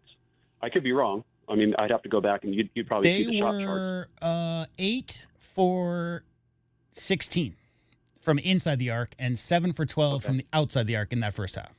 Oh, well, that's still pretty good. A little bit of both. That's really good. No, I think we would all take 7 for 12 from outside the arc. I mean, I think we should all take, we would take 7 for 20 at this 4 point. for 12. Yeah. But in any event, looking forward to it, and might check in with you after the game. But hopefully we'll come away and end this massive 2-game losing streak. Unprecedented. Not really. But yeah, I think almost everything is still in front of us. I mean, technically we could still win the Big 12, but that wasn't really the goal coming into this season. I mean, I think entering the Big 12, we kind of thought like you could lose 7 games in the conference and still be a 4 seed, So it's just about, like you said earlier, just get yourself toughened and ready for the big dance. And we've had plenty of regular season success, and I think the fan base is looking for the postseason success. So I think it's just that's the process we're looking at with the game like tonight. We will look forward to hopefully a win as well, Doug. Thank you so much. Appreciate it, guys. Bear down. Doug in Tucson. All right. In case you missed Tommy Lloyd near the end of his press conference on Saturday, he got a little fiery when he was asked if his team was now built to compete with Houston. You'll remember 3 years ago in his first season, the Wildcats lost in the Sweet 16 to the Houston Cougars, got beat up by a more physical team, and he was asked kind of if his team now is on right with competing with the likes of Houston come postseason time. Houston's a great litmus test to see where we're at. Guys, I don't sit here every day saying all I think about is we got to be better than Houston. No, we want to play that way too, our own version of it, and I think we did in long stretches today. Okay, we just gotta figure out a way to play a little bit better offensively against a great defensive team. And I know I'm not the only head coach that's sitting here saying that. So they get a ton of credit. How long's Kelvin been there now? Okay, you know what? You know how long it took him to establish that? It takes a while. The stuff just doesn't happen overnight. You're building a culture, and in this day and age, you know how hard it is to build a culture, to build a style of play when there's so many changes going on. So we're right. Arizona basketball is right where it should be. We're knocking on the door. We're not there yet, but we're going to be. We're going to be. We just got to keep plowing ahead. We got to keep plowing ahead. And that's going to be my focus, is just keep plowing ahead. And you know what? Next year, I want to be better than this year. But this year, I think this team's got a lot left in the tank. And I can't wait to see how they show up tomorrow for practice. And I can't wait to see how we go play at Baylor. Because you know what? You guys all think we're going to go get our ass kicked at Baylor. You guys do. You guys think we're going to get our ass kicked at Baylor because we're tired. We've been on a long stretch. We're going to play on the road game. Our heads are going to be down. Let's see what team shows up. We might get our ass kicked Monday. And then we got to keep moving. But we might not. I want to see what we have. I want to see what our guys are made of. I want to see how they respond. Our season's not going to be determined today by what happened, but how we respond might have a lot to do with where we go. And so, win or lose today, we got to move forward. On that short turnaround, is this going to feel like maybe the old Pac-12 2-3 with the travel? Yeah, for sure. You think we can practice tomorrow? My guy over here we should be running lines for missing free throws. I got to worry about having a team that has energy Monday night. So we got to figure out how to come, get ourselves organized, figure out our game plan, get on the plane, and go compete on the road in a crazy environment Monday night. What you're saying about wearing them out, you have to be cautious in practice. Yeah, Bruce, we're going to come and we're going to put in a game plan. It's crazy this time of year. You don't have to run up and down to practice. You can actually go on the floor. You can watch film, and you can learn that way. You can walk through stuff. You can do that. So, we have a lot of bullets, that we've shot. So we have a lot of reps, and hopefully we can go figure out how to put in a game plan without wearing our guys out. All right, that was Tommy Lloyd after the game on Saturday. Everybody thinks we're going to get our kicked. Two Coach's point, Kelvin Sampson's Houston team didn't make the NCAA tournament until his 4th year. Yeah. So his first 3 years on campus there, they did not qualify for the NCAA tournament. You think of Houston as this juggernaut the last 5 years, but to get that culture within that program built, Kelvin, it took a minute. Now, Coach Lloyd was very fortunate because guess what? He inherited culture guys. I mean, Matherin, Coloco, Dalen Terry, those are all competitors and winners. So he had a pretty easy transition into his first year. He's still recruiting his guys, getting his guys together, the NIL, the transfer portal, all this stuff. Kelvin, I have no doubt that whatever style of basketball Coach Lloyd, who's a young coach and still learning how to do it at this level, despite 20 years on the bench up in Spokane, he's really, Kelvin, it's different when you're the one making all the decisions. He's still figuring those things out. And as far as building his roster and getting his guys together, I mean, this is probably as close as to what we'll see outside of Mo Krivas being injured, because you know clearly he wants to establish post and high-low. But as far as being on any kind of time frame relative to other programs and how they look right now, I don't think that they're behind by any stretch. How about you? Yeah, no, I definitely don't think that they're behind. I just think that, you know, it's funny, you know, when you lose tight games like that, those type of questions come out. You know, you're right there. I mean, it's almost like you got blowed out. The dumbest one, sorry to interrupt my friend, but the dumbest one to me was that Sean Miller wasn't a good coach because Jamel Horn missed a three-pointer. So, like, that whole, like, best coach and I'll make a Final Four. One shot goes in, that entire narrative changes, right? Like, that's the margins are so slim that a couple of big plays by Houston down the stretch of that game led to that win. If it's flipped over and some of those floaters don't go down, meanwhile, KJ's 50-foot jumper does go down, it's a completely different story. So it's just a matter of making shots or not making shots down the stretch of games. All right, J-Dub, I want to jump back to 1.7 real quick because, Tommy, we didn't get a chance to play that earlier, and it kind of was one of the setups for the rant there, and he referenced it during the rant.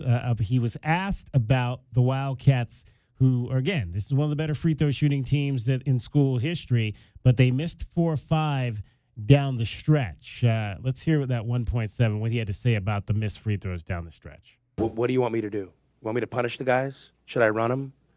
I mean, the guys want to make them. We're a good free throw shooting team. They didn't, you know, and you know, what I was disappointed in is they have a foul, and KJ, what's KJ shooting? 85? He's 85% free throw shooter, going to the line for a one-on-one. They say 5 is shooting. 5 is shooting, 5 is shooting. He got undercut on the play. Another ref goes and reviews it, and they put Henry up there. Like, that's kind of tough to swallow, you know, like when you're sitting in my seat, and then the one ref comes to you and says, yeah, we had 5 shooting. I don't know why I guess he went and reviewed it, and they changed it to 13. Like, those are tough plays when you're sitting in my seat to have to swallow. All right, we'll get into that. There was some free throw confusion at the end of the game. We'll come back and get into that coming up a little bit later in this hour. But let's get to break right now because John Morris is going to join us. He is the voice of the Baylor Bears. We'll get an update on where they are with 2 guys coming back who we didn't see the first time around and 1 guy being missing now who we did see the last time around. It's Meridian Wealth Management, Arizona Game Day. You're listening to Wildcats Radio 1290. My heat and air were in a state of disrepair. It's cold outside and you need safe, reliable heat for you and your family. For a limited time, Picture Rock's Cooling, Heating, and Plumbing is offering a free furnace with the purchase of a qualifying HVAC split system. For fast, reliable service, call Picture Rock's Cooling, Heating, and Plumbing at 520-492-0748 or picturerockscooling.com. Picture Rock's Cooling, Heating, and Plumbing. Did you know collecting sports cards is one of the fastest growing hobbies around? Whether you're looking to start or expand your collection, Showtime Cards is your ultimate destination. As one of the leading card shops in the country, they've been serving our community for over 25 years with the best in sports cards and trading card games. From rare finds to the latest releases, Showtime Cards has it all. Check them out at ShowtimeCards.com or visit them today at 5801 East Speedway. And discover why collectors everywhere trust Showtime Cards for their passion. The garage is more than a place to park your car. It holds prized possessions, and for most, it's a bustling entryway to the home. That's why LiftMaster designed the first ever opener with a built-in wide-angle camera and two-way audio, so you can see what matters and secure what's inside. Ensure your family and prized possessions are secure with a reliable garage door opener that's built to last and powered by MyQ for smartphone control. The team at Kaiser Garage Doors and Gates are your locally owned LiftMaster professionals. Visit KaiserGarage.com to learn more. Looking for unlimited gameplay all season long? Dave & Buster's is introducing the all-new Winter Season Pass. You can pick your perfect pass and play like a Dave & Buster's VIP with unlimited access to over 140 games and deals on sips and bites. Sign up now and take advantage of this incredible deal now through February 28th. Don't forget to stop in Monday through Friday from 11 a.m. to 2 p.m. for lunch specials and grab the all-new Winter Season Pass. There's nowhere better to eat, drink, play, and watch than Dave & Buster's, the best place outside the stadium to see the games this football season.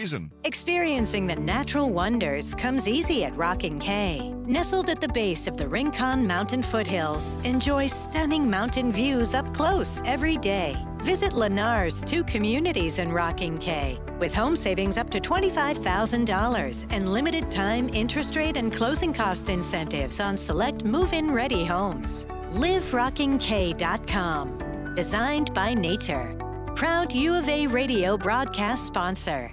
Ready to score a new vehicle? Whether you are looking for a new car, truck, or electric vehicle, at Royal Kia, we know exactly what you want. A quality vehicle at a great price and to be treated fairly. We stand by our transparent online pricing, offer a 72-hour buyback guarantee, and you work with our no-pressure, non-commissioned sales staff. Royal Kia, the dealership that's different. OAC plus tax, title, license, dealer installed options, and $589 doc fee. Royal Kia, Speedway in Columbus, or RoyalKia.com. If you have old windows, they are probably driving up your energy bills. Upgrade with new windows from the Window Depot. The Window Depot provides unbeatable value and a wide variety of in-stock and custom order windows to fit your style and budget. With our exclusive SI window brand, made right here in the USA, you'll get a full lifetime warranty, including glass replacement, for ultimate peace of mind. Order online at thewindowdepot.com or visit a location near you and start your project today. Experience the best prices, the biggest inventory, only at the Window Depot.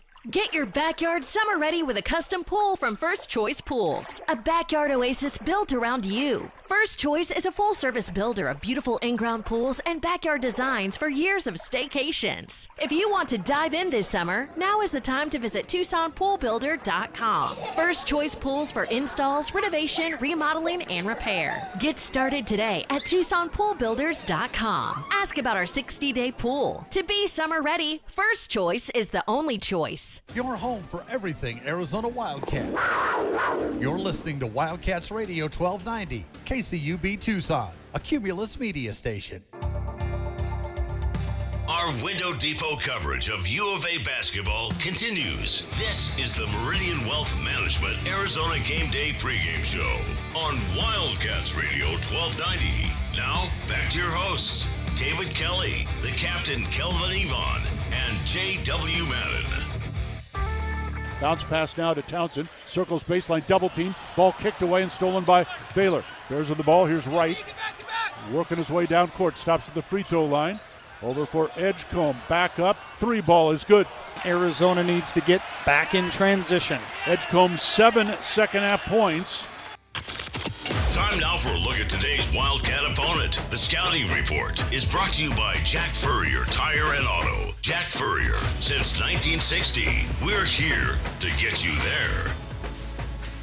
Second time around for the Arizona Wildcats and the Baylor Bears coming up. 8 o'clock tip-off our time. 9 o'clock where the game is actually being played tonight. Pleased to be joined once again by the broadcaster for the Baylor Bears. John Morris joins us. And so, John, I was kind of thinking back because I think there were a lot of people in our fan base who thought, okay, we're going to the Big 12 now. We're not going to have to play all these late games anymore. The reality is last year we had 7 games that started after 8 o'clock. This year we're going to have 8 games that start after 8 o'clock our time. So the lateness of these games has not really changed much. Is 9 o'clock, is that late for you guys? Or is this maybe customary? You have a few of these types of games every year? No, this is late. This is late for us for the Central Time Zone. and it's late for me also. But bring it on. You know, I think, and you know this, the Big 12 is glad to fill those windows, TV windows that were previously occupied by the Pac-12. So, you know, you do this for TV and for the exposure, and so we're going to have these, I think, moving forward, maybe even more of them. All right, so a little bit different team that the Wildcats are going to face than they did here in Tucson last month. Of course, there were two guys that were missing from your lineup, Jalen Celestine and Langston Love. Both of those guys are back now. Let's first talk about Langston Love, since we've never seen, obviously, either of these two guys play against the Wildcats. What has it meant for Langston to be back in this lineup? And obviously, he had a big end of the game on Saturday, hitting some key free throws down the stretch. Yeah, it's great to get him back. You know, he missed a big chunk. I think he missed 10 straight games in there with just an ongoing, recurring ankle injury. And he is very talented when we can keep him on the floor, you know, and he's just had, you know, God bless him, a series of different injuries through his career. He had a hamstring, he had an eye injury, and then most recently this ankle that has really been bothersome to him. But it is great to get him back. We got him back Saturday a week ago against UCF. In his first game back, he scored 16. Then he had 15 against Houston a week ago tonight, and then had, the game right after that, he had 15 against Houston. And then this past Saturday, he had 17, including 12 of 12 free throws. So you can see he stepped right back in, scored in double figures all three of those games. And DK, what he provides to us is he's a guard, but he's a big guard. He's a big body guard. He can rebound, and he needs to rebound. We need that. So he just kind of brings a different element and a different size player on the floor for us. Yeah, before we get to Jalen, I know rebounding was kind of an issue in that Houston game, but I know Coach seemed to be happy that the guys bounced back and really attacked the boards in the win over West Virginia. They did, and you know, this is the new normal for Baylor with these guys. It's going to be four guards and Norchad O'Meara for the most part. You know, the rest of the year, you know, Josh Ojianwuna is out with an injury, tore his ACL, and he is out for the year. And he was our big, you know, and all of a sudden this team gets a lot smaller without him. There's nobody off the bench available to do what Josh was doing. So. For the rest of the year, it's going to be mostly a four-guard offense for Baylor, different size guards, different style play from those guys. But that's what we have, and it's going to be a short rotation, too. It's going to be probably 7 guys for the most part the rest of the season for Baylor.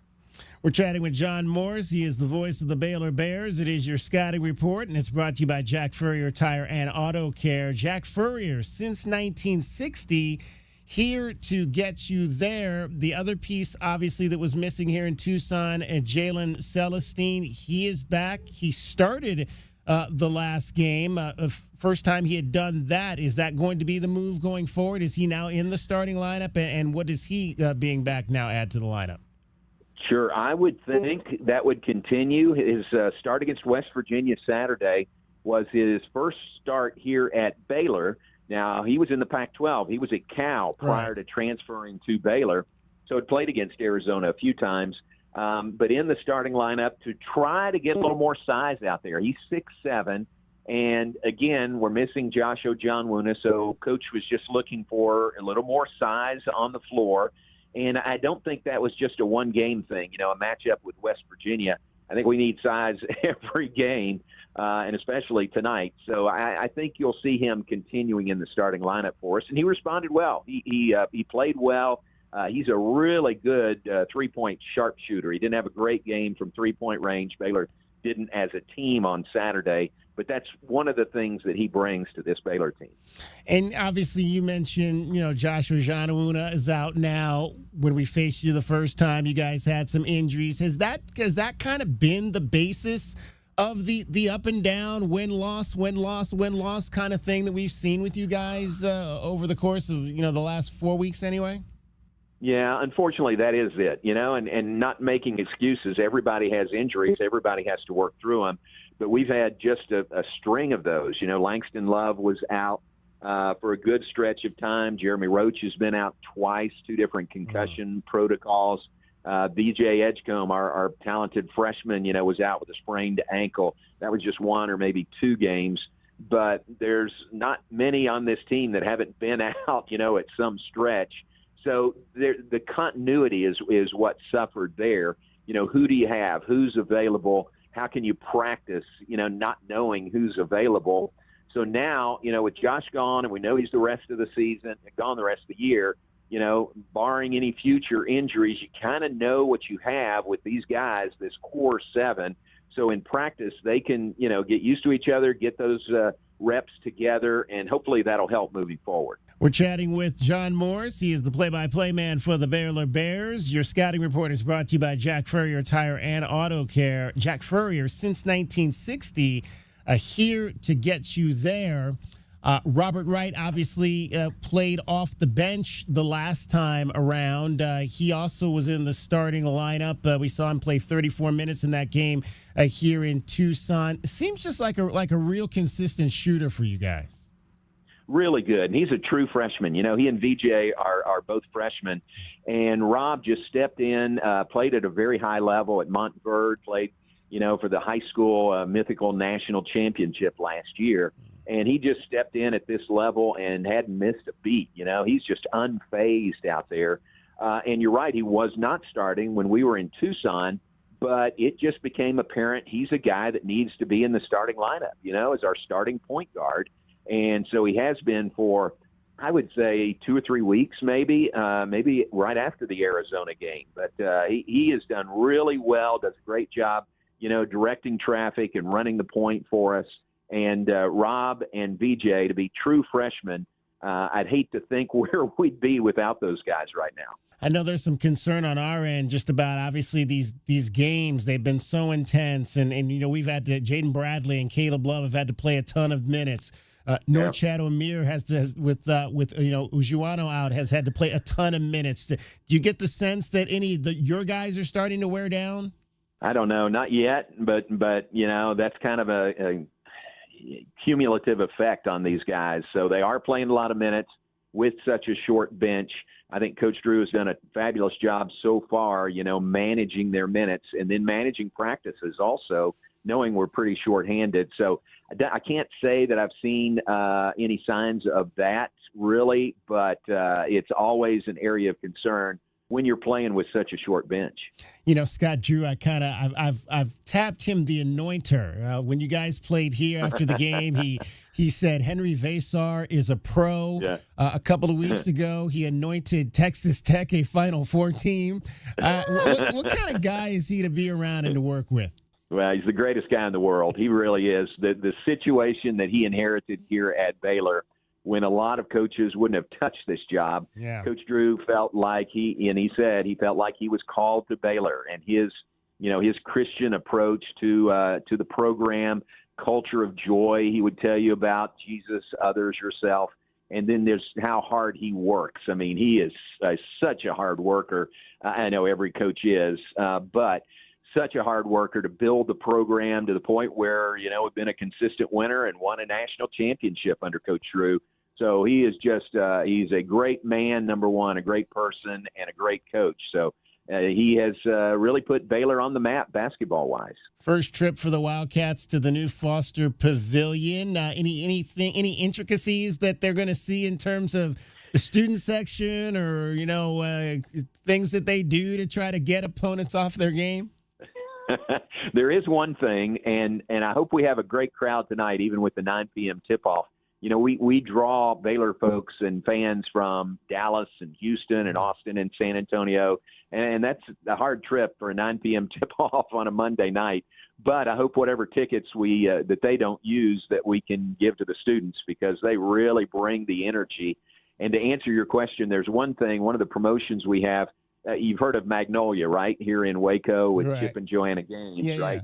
Part of their their kingdom is Magnolia Bakery, and they've got these Magnolia cupcakes there.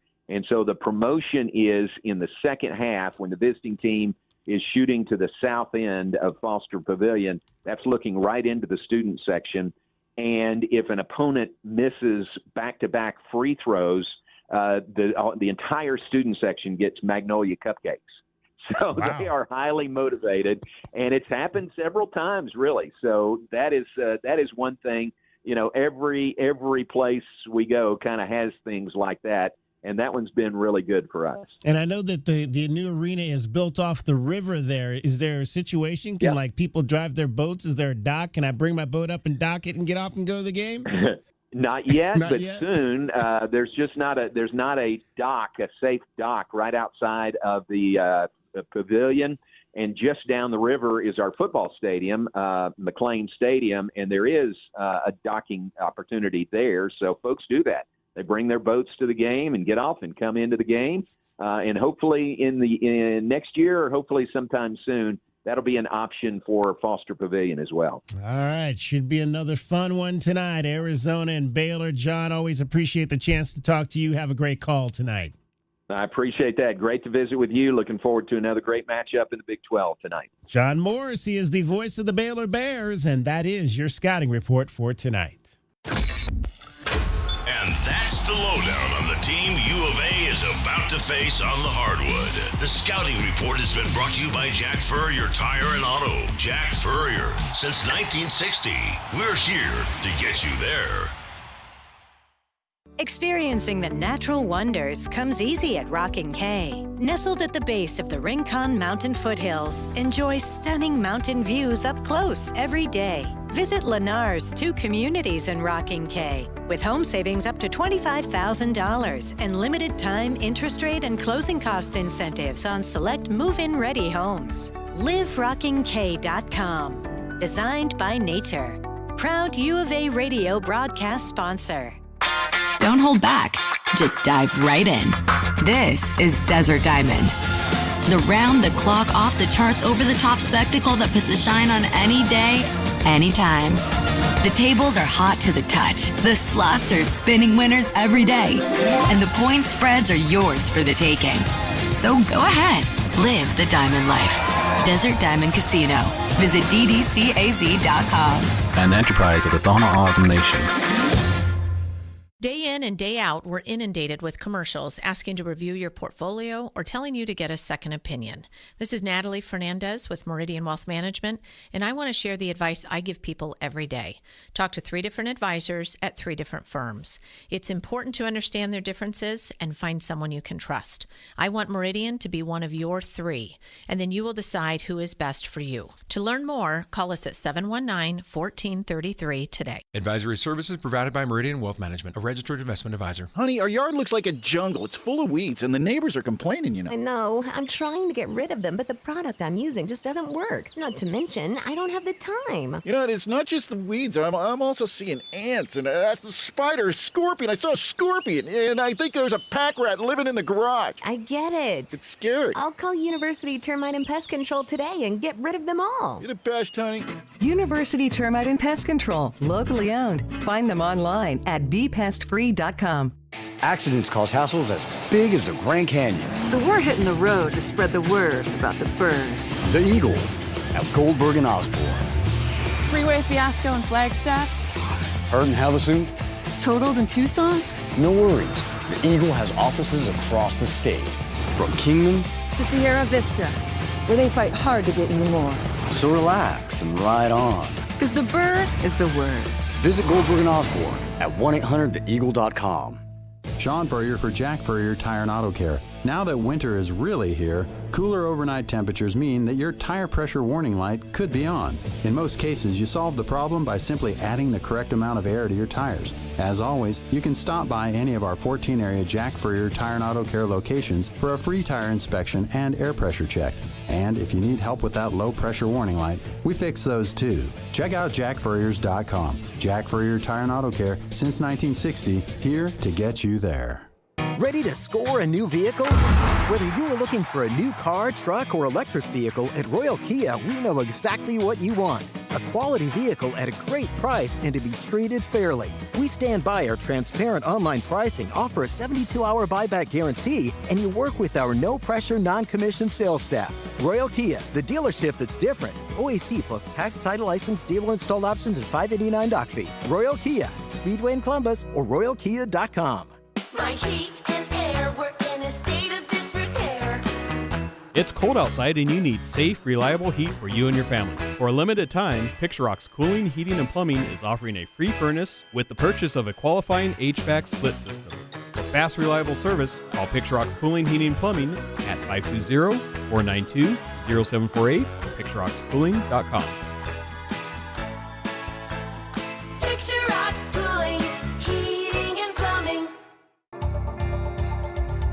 Our Window Depot coverage of U of A basketball continues. This is the Meridian Wealth Management Arizona Game Day pregame show on Wildcats Radio 1290. Now, back to your hosts, David Kelly, the captain Kelvin Yvonne, and J.W. Madden. Trying to drive inside on Roach. Nothing there. Ball knocked away. Gets it back 4 to shoot now. Hand it to Bradley. Throws up a deep 3 and scores it. Oh, my. Jaden Bradley had to take it. Shot clock running down, and it goes in. One step from Nogales, and he buries the 3. Late clock, great recognition. Let's take a look at what's happening around the rest of the country. The college basketball scoreboard is brought to you by Goldberg and Osborne. Goldberg and Osborne, the injury lawyers. All right, let's start with a game from yesterday. JW, you were asking me last week where Cal was in the ACC. They are 5-10 overall, so they are 5 from the bottom. We're rooting for you, Mad Dog. Yeah, Mark Madsen. The team right in front of them is Notre Dame.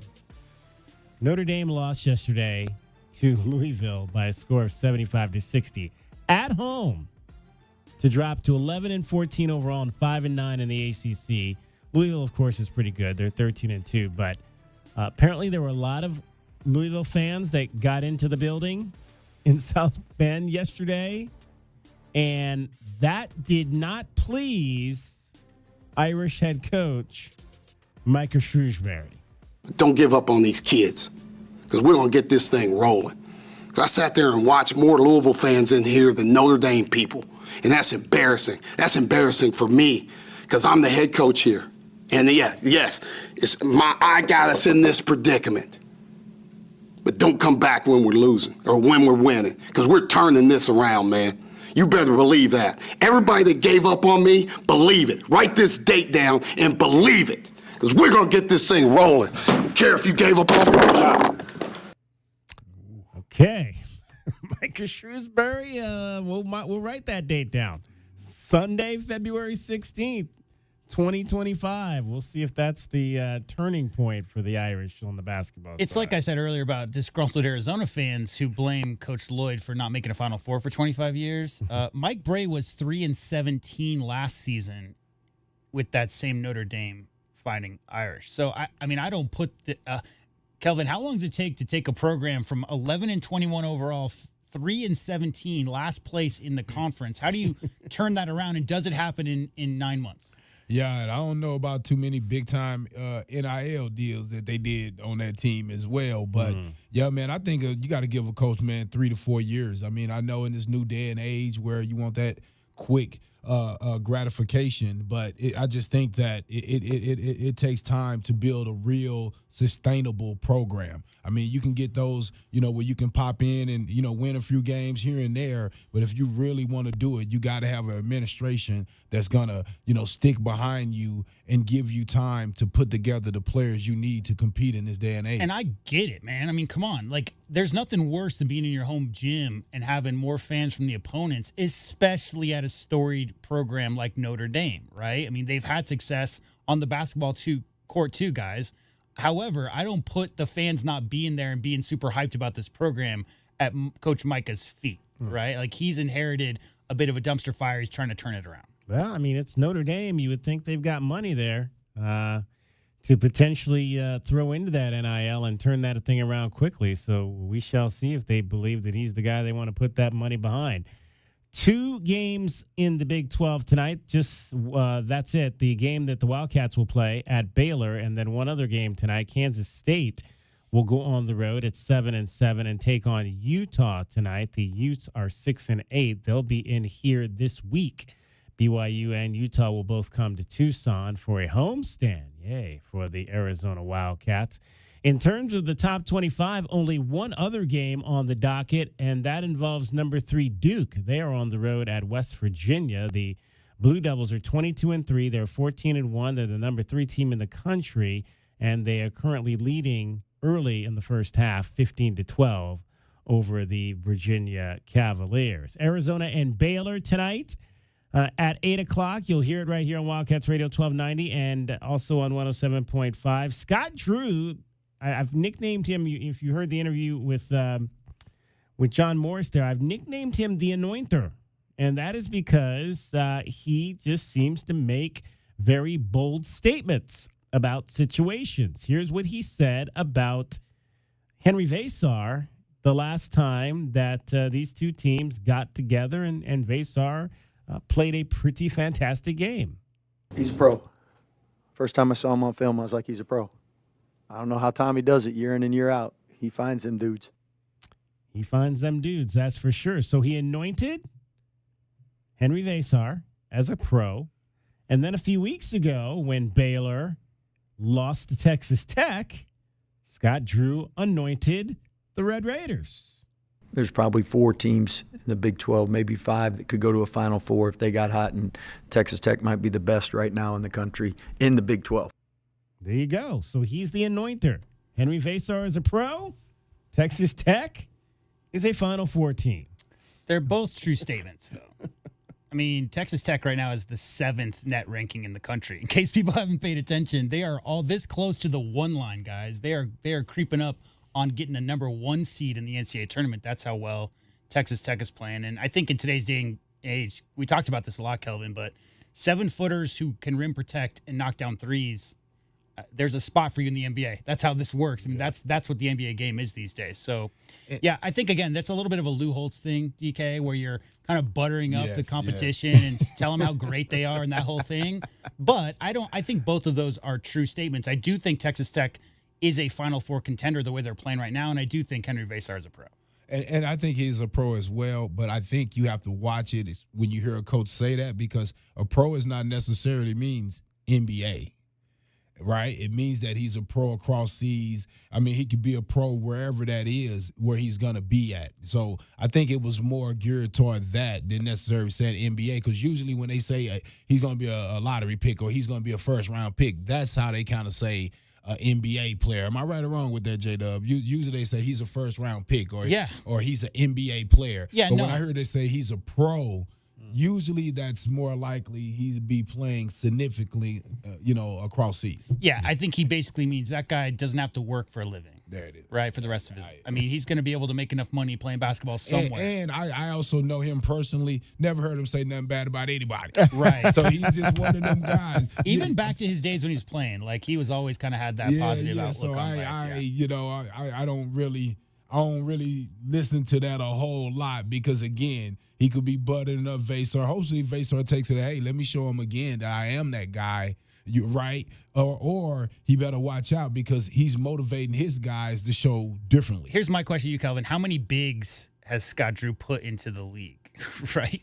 Ooh. I mean, that's what they do. Yeah. It's either like a stocky 6'1" guard or it's bigs. Like that's what they've run their program on since the 20 years he's been there. That's what they do. Oregon South, like it's the same style as Altman. It's just a bunch of bigs getting offensive rebounds and some tough guards. Yeah. All right, that's a check of your light scoreboard for tonight. The college basketball scoreboard is brought to you by Goldberg and Osborne. Goldberg and Osborne, the injury lawyers. All right, I want to go back to something that Tommy Lloyd was talking about earlier, and that was at the end of the game, there was some confusion on a free throw situation in which he felt like KJ Lewis got fouled, got undercut on a shot, and after review, initially they thought KJ Lewis was going to shoot the free throws. After review, it was made to be that Henry Vesar was going to shoot the free throws. Did you guys have an opinion either way on that situation there? I don't really remember it too well, and it wasn't something I went back and reviewed. I don't know if you I don't remember. You guys have reviewed it at all. All right, let's hear KJ Lewis's side of that. He thought that he was going to be shooting those free throws. Yeah, I don't know. I thought I was going to the line too. But they went in, like, back to review, and they said Henry was shooting, which is all good. I mean, I got faith in Henry to make free throws, so it really wasn't a big deal to me, but I thought it was me too. And you heard Tommy Lloyd talk a little bit about that earlier. It was definitely something that got underneath his skin. Here's more from Tommy on it. There's crazy stuff. I mean, like, they're telling us KJ shooting free throws, and at the last second they're switching Henry to do it. I mean, weird stuff. I mean, there was a review. We asked to get reviewed at the end of the game with 30 seconds to go. They didn't even look at us. And you guys watch these games. Everything gets reviewed at the end of the game. So, I mean, I don't know. There's some tough stuff like that. The officials weren't the problem, but there were some weird situations down the stretch of the game that just make you scratch your head a little bit. Now, I've been hearing some other fan bases, guys, complain about the refs in the Big 12 this year that say that it's gotten a little bit worse this particular year. We talk about college athletes. Maybe Kelvin. So did we bring our referees with us? Well, no. What I was going to say is we talk about college athletes chasing a check because maybe a check's more important to you in your family life than it is playing somewhere that you love. Like, we don't know the determination or the reasoning behind decisions. But what we do know is that the SEC and the ACC and the Big Ten have a lot more money than all the other conferences do right now. And so there's been some movement after the pact dissolved, and there's a dilution, right? And because it all happened so fast, I'm not here pointing fingers at any particular refs, but when you have 16 teams playing in your conference, it's tough, Kelvin, to maintain. If you have 8 games in a night, you got to have 8 solid crews. That's 24 officials, 24 solid officials. But I think I've never once blamed the refs for a loss ever. That's just not the way I see the game. And if a player is called for a shooting foul where they're going to the line and that's changed, it's generally very cut and dry. Like, the ref saw it wrong, he saw the wrong number, or there's a bunch of bodies involved. The other aspect of that is reviewing a play. I mean, the one time, 2 weeks ago, where they tried to get a review in, they just were late. Remember? They couldn't actually, the time had passed. But this was a case where he didn't say that they were late on the review. They just weren't allowed to do it. So I don't know. The biggest issue I have, as I've said this from day one, is inconsistency of refereeing. You can't call it tight in the first half and call nothing in the second half, and vice versa. And you have to be consistent in calling reviews. If a team can review in the last few minutes in one game and not the other, what are we doing here? And that's what we would like, but in the reality, they can't. And they usually do a lot of the times. It just all depends. Sometimes they let it go in the first half, and then they're tight in the second half. I mean, you just don't know, and you just have to continue to adjust to the different games of how the referees are going to ref the game.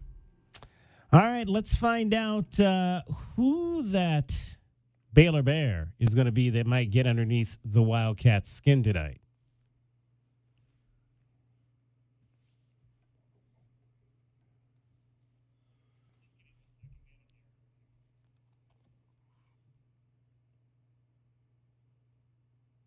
And a reminder, we will also take your texts at 520-848-1290, 520-848-1290. If you'd like to get in on the program, share your thoughts on what you see. And now we'll find out who that bear is that's going to get under the Wildcats' skin tonight.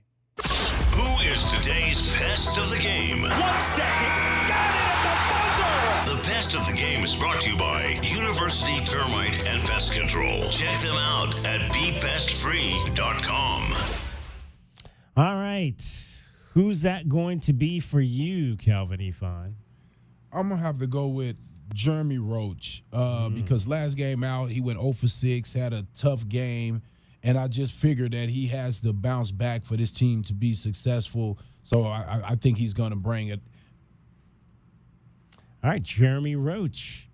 I'm going to go with one of the guys that was not on the floor last time. I'm going to go with Langston Love. He has missed 14 games this season with ankle injuries, but he has been red hot since coming back. 16 points against Central Florida, 15 against Houston, 17 in the win against West Virginia. A guard who takes the ball to the basket, 12 for 12 from the line in the game on Saturday against the Mountaineers to help them win that game in overtime. He's playing a lot of minutes. He played on a bad ankle. He played 42 minutes in that game on Saturday. So I'm going to go with Langston Love as the guy I think is going to get underneath, a guy we haven't seen. He'll be the one underneath our skin tonight. Yeah, I was thinking Jeremy Roach as well because fifth-year senior, my former McDonald's All-American, hasn't really lived up to that. He can get it going at any time. But I'll go with the freshman, Robert Wright III, because he's their leader in assists. He's their guy. Get confidence in a freshman, especially in front of your home crowd. He was a guy who did some damage against the Cats last time in the second half. So, yeah, for me, it's going to be guards. Guards are going to be the ones who are going to be the best today. So we might as well make it 3 for 3. The Bears have had 28 games lost due to injury this year. Langston Love was out for 14. Jeremy Roach, who you guys mentioned, was out for 6. Jalen Celestine missed 4, including the last time these two teams played.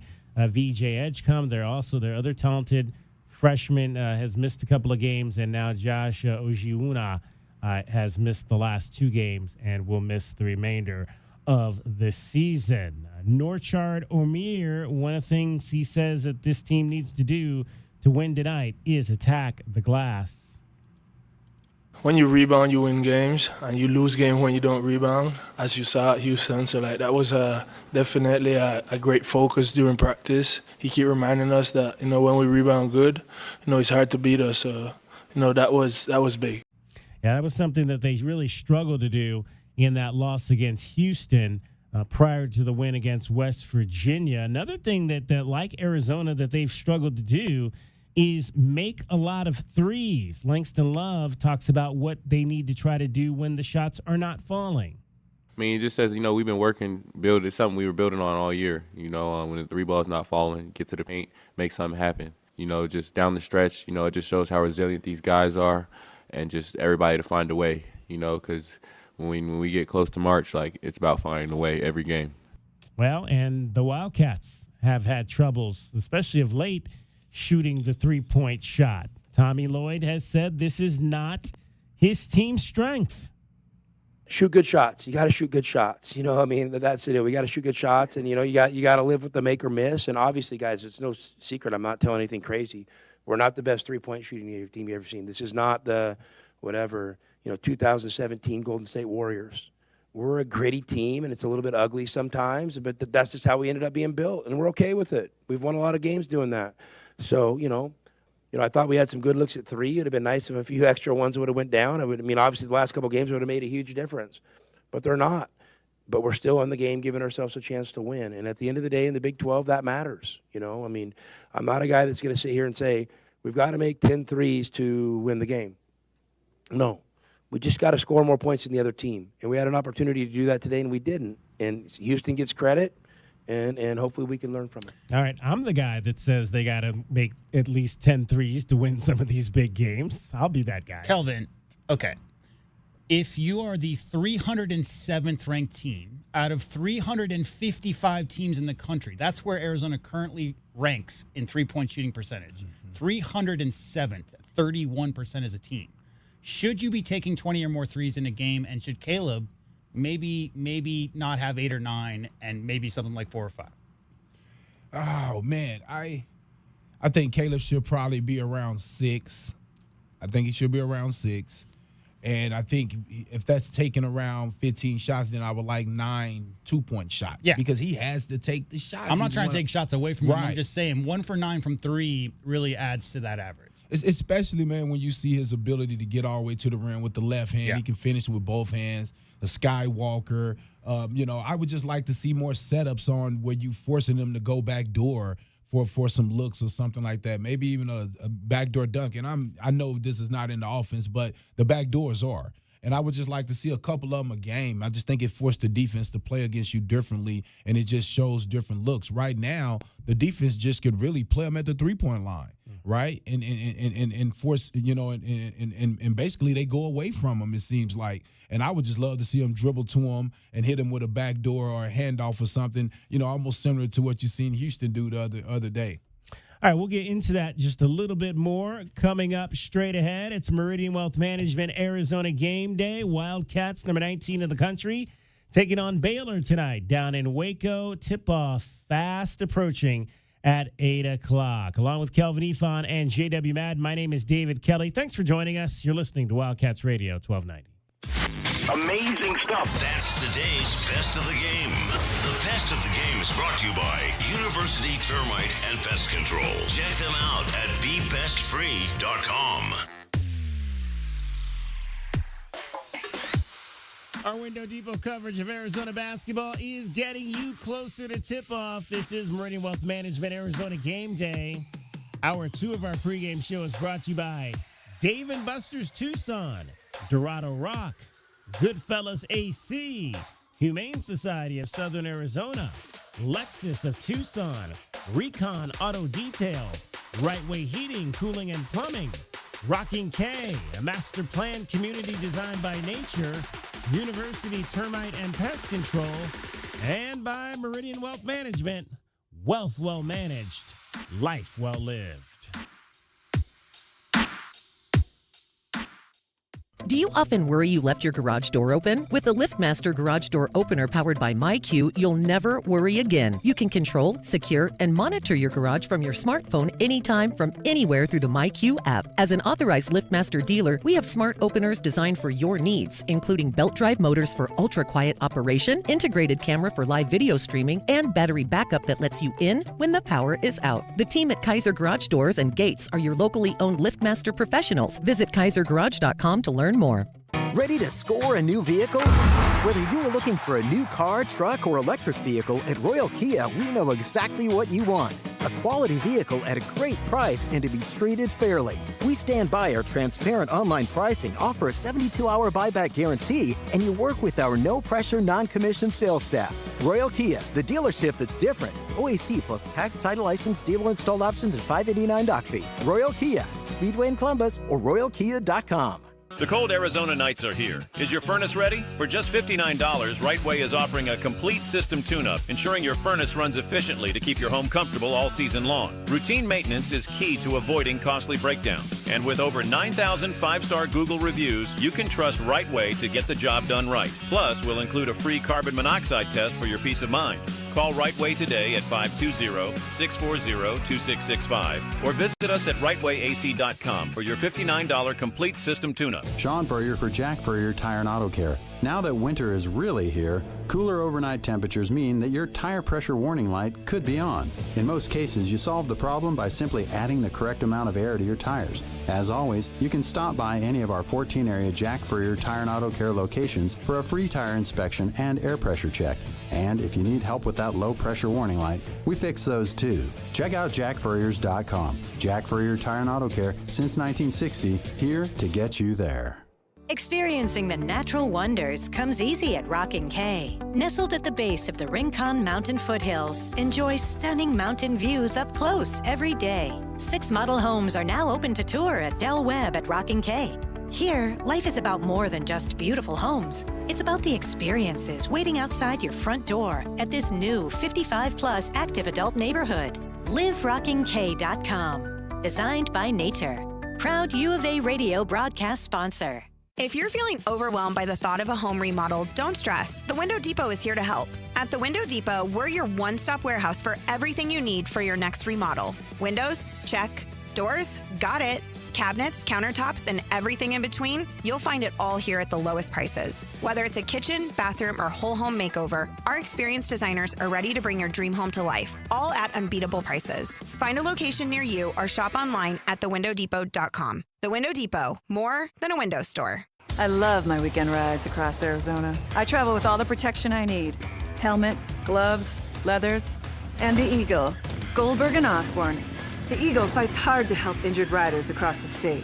Whether we're cruising through Carefree, slow riding in Sedona, or breezing through Bisbee, they find you doctors, manage medical bills, and get you back on your bike with the most money possible. Injured riding? The bird is the word. Visit Goldberg and Osborne at 1-800-THE-EAGLE.com.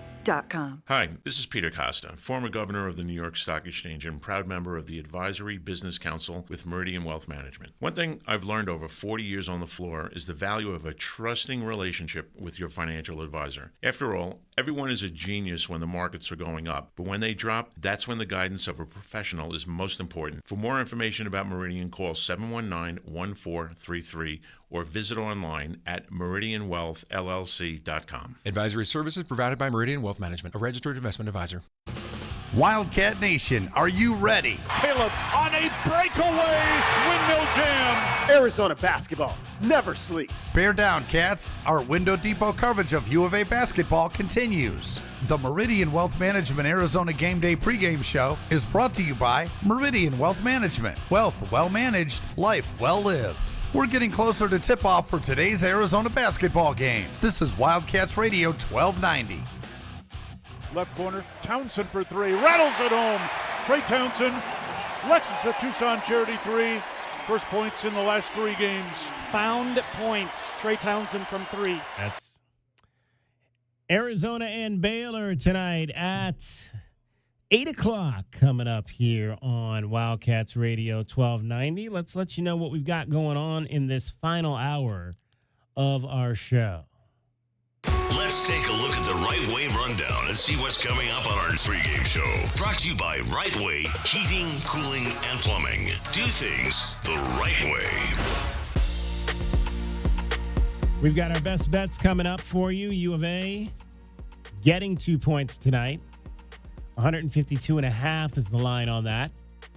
Our view from courtside will be brought to you by Chris Brown tonight. AZ Band Cats on Twitter, one of the new entities covering your Arizona Wildcats. He was at both the men's and the women's games over the weekend. I had a chance to check out the ladies yesterday. Valiant fight by Adia Barnes' crew. No Jada Williams, no Mylene Rolfe due to injury. And they were tied in the third quarter with the number 11 team in the country. But Haley Van Lith, Sedona Price, and Maddie Connor and company just too much in the end. And they won by 12. We'll talk to Chris about that. Keys to the game, starting lineups, and a whole lot more coming up for you straight ahead in this final hour of our show. Let's right now dive into what we see this board game looking like on the big board at the Desert Diamond Sportsbook. Tucson, what are some of today's best bets? Will the Cats beat the spread? It's time to look at some of today's best bets. Brought to you by Desert Diamond Sportsbook, Arizona's best bet. All right, now, we routinely during the week will give you top plays on the betting side from our partners at BetMGM Network.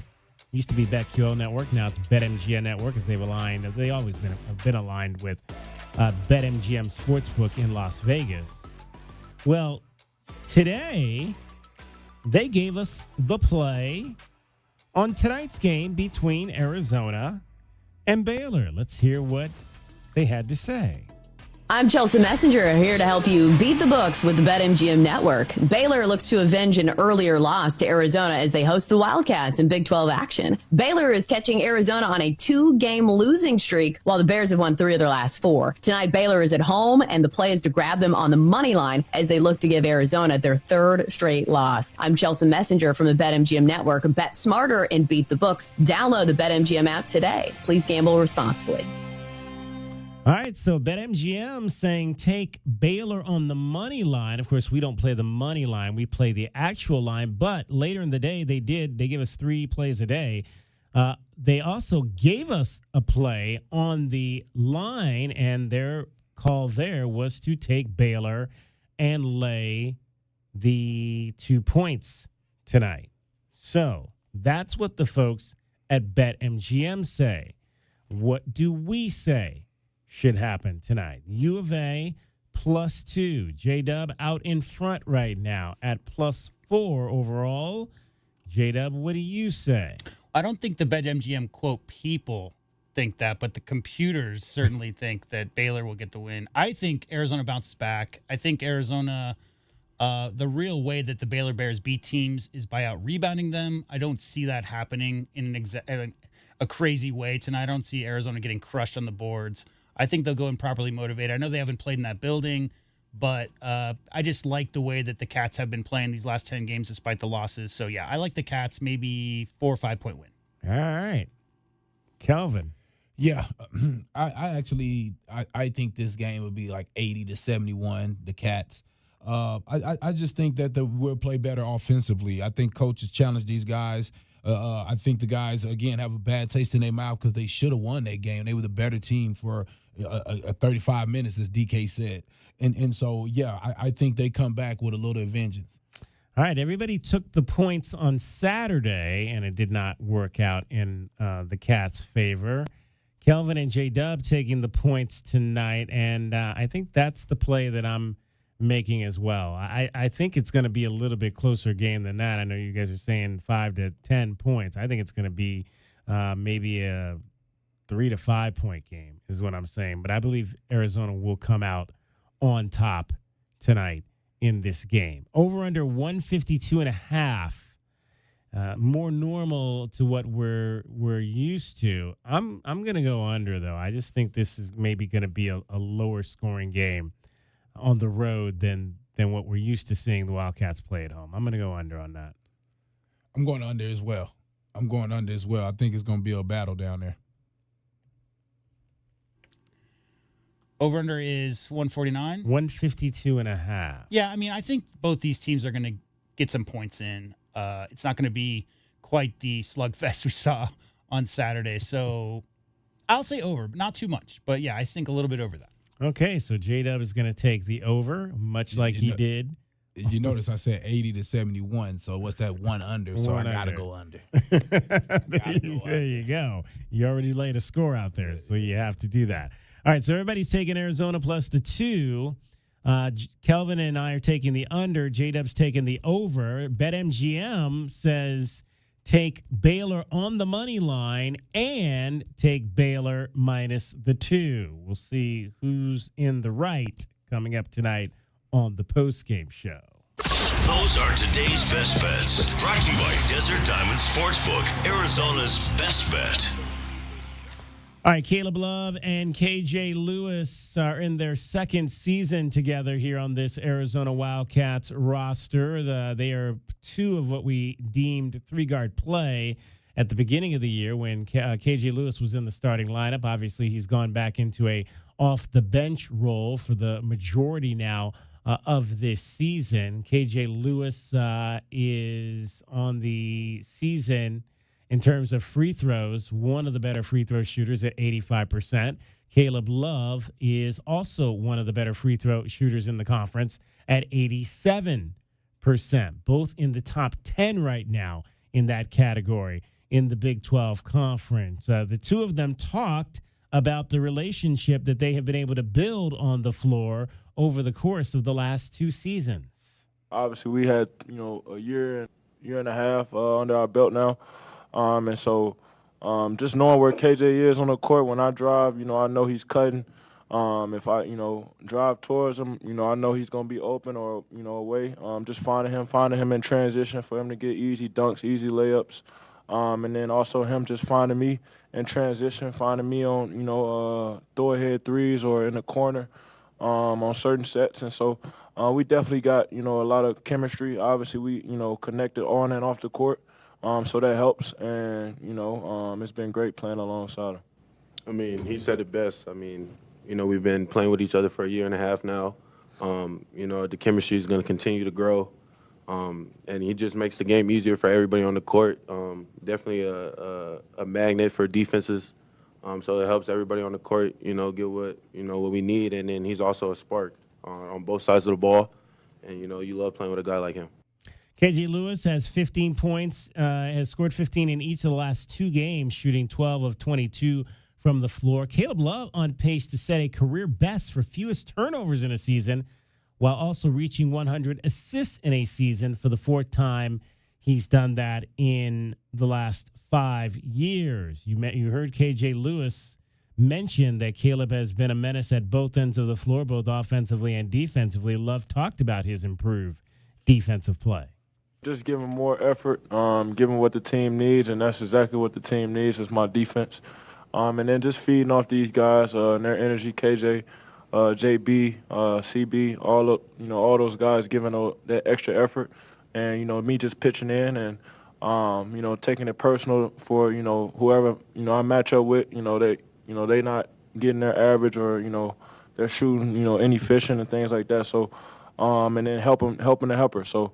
I think just, giving that extra effort, and having that want-to mentality. Yeah, and again, we mentioned the fewest turnovers potentially in his career. He has 48 turnovers this season.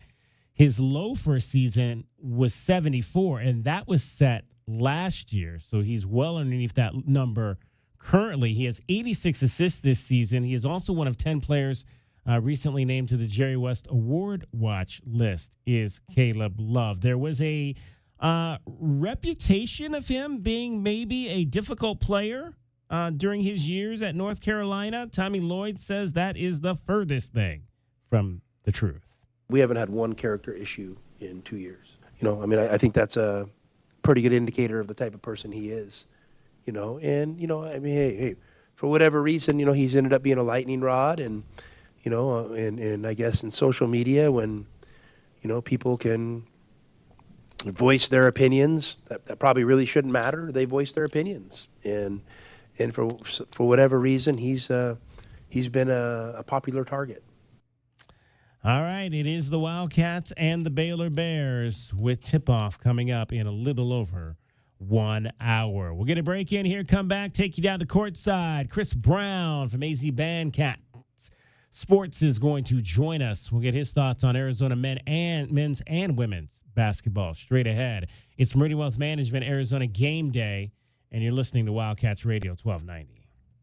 Looking to upgrade your home? The Window Depot is your go-to spot for Milgard windows and patio doors. Select from a variety of styles, including aluminum, vinyl, or fiberglass, to start your journey to a brighter, more beautiful home. The Window Depot has Milgard windows in stock, ready to go home today, or their team can help you with a special order. Whether you're looking for energy efficiency, aesthetic appeal, or custom solutions, they've got you covered. Build the home you deserve with Milgard windows and doors from the Window Depot. Visit thewindowdepot.com to find a location near you. Cool Willie's Air and Plumbing. Always trust the big guy. Mention your Wildcats and receive $50 off any repair at coolwillies.com.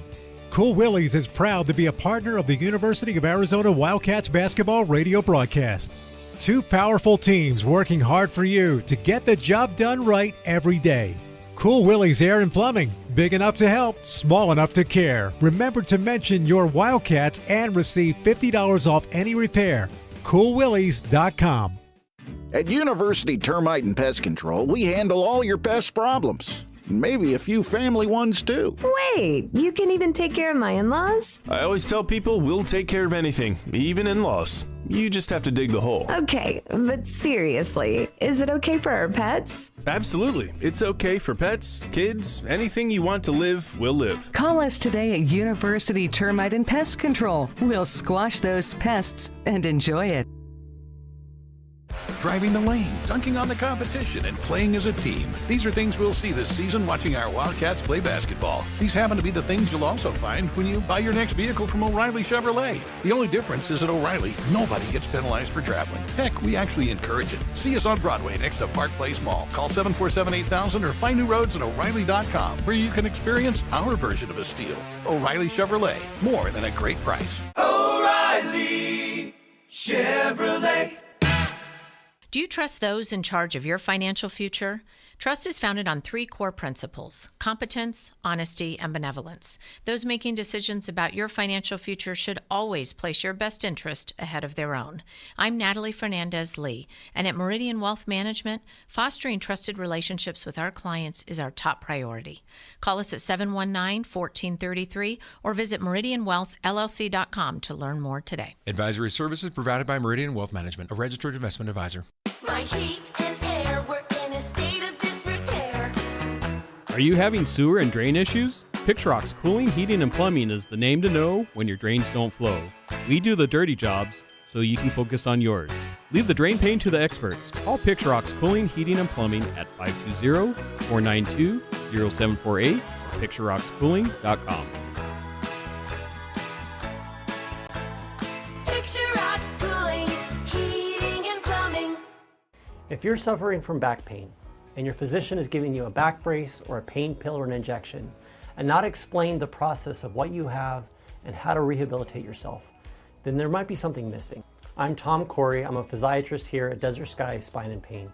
If you're looking to find the root cause of your pain, any pain that's limiting your function, limiting the things that you want to do in life, call us at 520-229-2080 or find us on the web at desertskymedicine.com.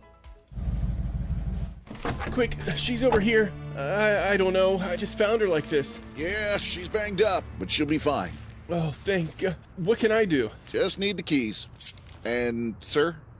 Yeah? Your car's gonna be fine. Thank you. Mobile detailing from Recon Auto Detailing. Tired of wear and tear on your vehicle or just tired of cleaning it yourself? We'll come to you. Book with us online and see why we have over 1,100 5-star reviews. Recon Auto Detailing. ReconDetail.com.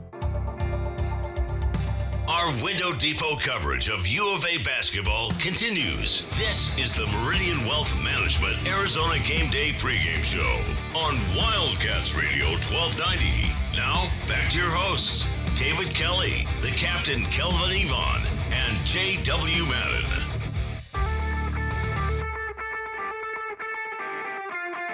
Throw it out to Love. 3 to shoot. 2, 1. Love, runner up and good! Just as the shot clock goes up. His inside the arc game today has been so important because that three's not falling. Heady play for Caleb Love. It's time now for us to take you down to front row of the arena. A view from the courtside is brought to you by Kaiser Garage Door and Gates. Kaiser, serving Southern Arizona for more than 25 years. All right, let's chat with Chris Brown from AZ Bandcat Sports. He is a graduate of the University of Arizona. He is a alum of the Pride of Arizona band, and he has started his own website covering Arizona athletics. We had him on, I believe, for the first time at the Big 12 football media days down when we were all hanging out in Las Vegas. I guess we got to go to Texas this year. Yay. Chris was in town for the games this past weekend between the Arizona men and Houston, the Arizona women, and TCU. And first of all, Chris, let me get your thoughts on the men and where they stand now. A couple of straight losses going into this game against Baylor. We knew this was not going to be an easy run. We had talked about it even heading into Kansas State last week, like how many losses there were going to be for the champion of this league, and we thought probably still going to be around 3 to 4 losses. Well, the Wildcats have finally hit that 3-loss mark. Hey, David. Thanks as always for having me on the show. Again, Chris with AZ Bandcat Sports. Yeah, I mean, it's uncharted territory for a Tommy Lloyd squad at Arizona, right? The Wildcats have never lost 3 straight games in Tommy's tenure in Tucson.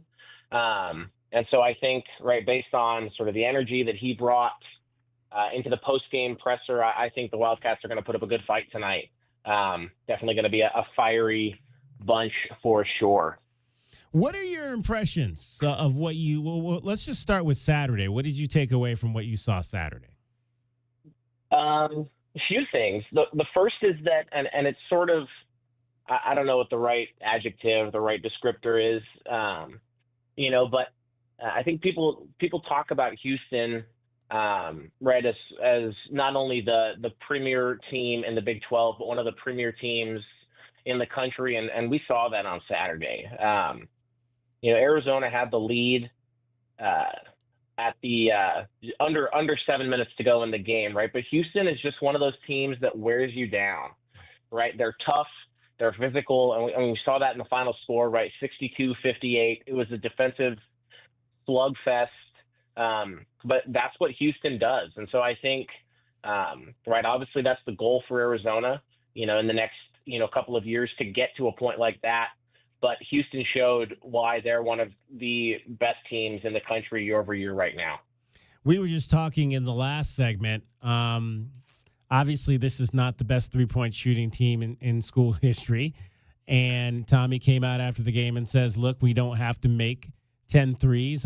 I said I think they do have to make 10 threes in order to win games like against Houston. Can this team go far, Chris, in your mind, if they can't make a lot of threes in a game when it gets to NCAA tournament time?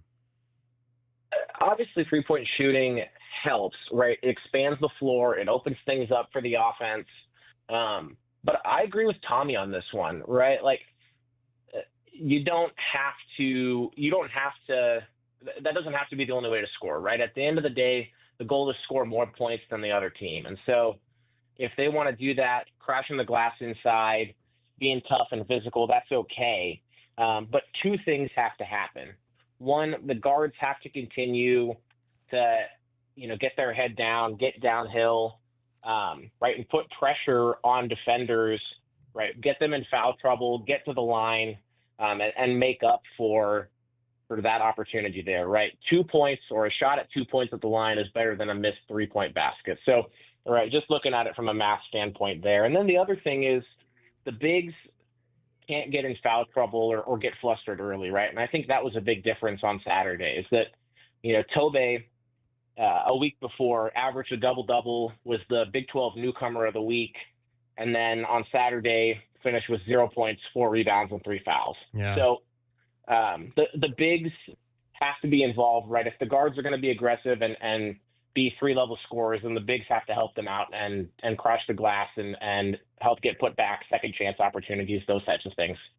Chris Brown from AZ Bandcat Sports is our guest. It's your view from courtside, brought to you by Kaiser Garage Doors and Gates. Kaiser has been serving Arizona now for more than 25 years. Chris, what do you want to see tonight from the Wildcats? Just what we were talking about, right? The guards have to get downhill, especially if the three-point shooting isn't going to be there. Now, if it is, that's great, and that opens up the offense. But, right, if that's not the case, we need to see Jaden Bradley back into double-figure scoring by, getting to the line, getting downhill, and the same with Caleb. Putting defenders in tough situations, getting foul, putting Baylor in foul trouble, and really making it tough on them there. And then we have to see the bigs bounce back too. Tobe and Henry combined for 7 points and I think 7 rebounds between the two of them against Houston. So just have to play tougher, more confident, and really pressure them on the interior there. Chris Brown is our guest. Before we continue with Chris, let's pause 10 seconds for station identification. This is Meridian Wealth Management, Arizona Game Day. Your home for everything Arizona Wildcats. You're listening to Wildcats Radio 1290, KCUB Tucson, a Cumulus media station. We are 1 hour away from tip-off down in Waco, Texas. Number 19, Arizona, and the Baylor Bears, round 2. Arizona trying to avoid the first 3-game losing streak of the Tommy Lloyd era. Were you surprised at all that Tommy kind of went off Saturday at that at the tail end of that press conference?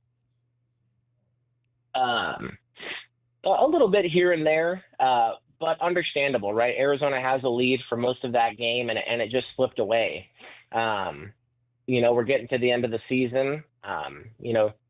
No coach will admit it, right? But, they'll always say that they're focused on one game at a time, but I think everybody understands kind of what the runway looks like for the rest of the season. And as that gets a little bit shorter, the heat turns up a little. So, I think, I understand where it came from. And I think, again, more than anything, it really was a way to get his guys fired back up heading into this game, especially with a short turnaround. Yeah, that's what we said earlier. We thought it was maybe a little bit of a motivational tactic for his guys with the Saturday to Monday turn and having to go on the road and play a game just after playing one at home. You were also down this past weekend, saw yesterday's game for the Arizona women's basketball team, 85-73 loss to TCU, playing shorthanded without Maylene Rolfe and Jada Williams.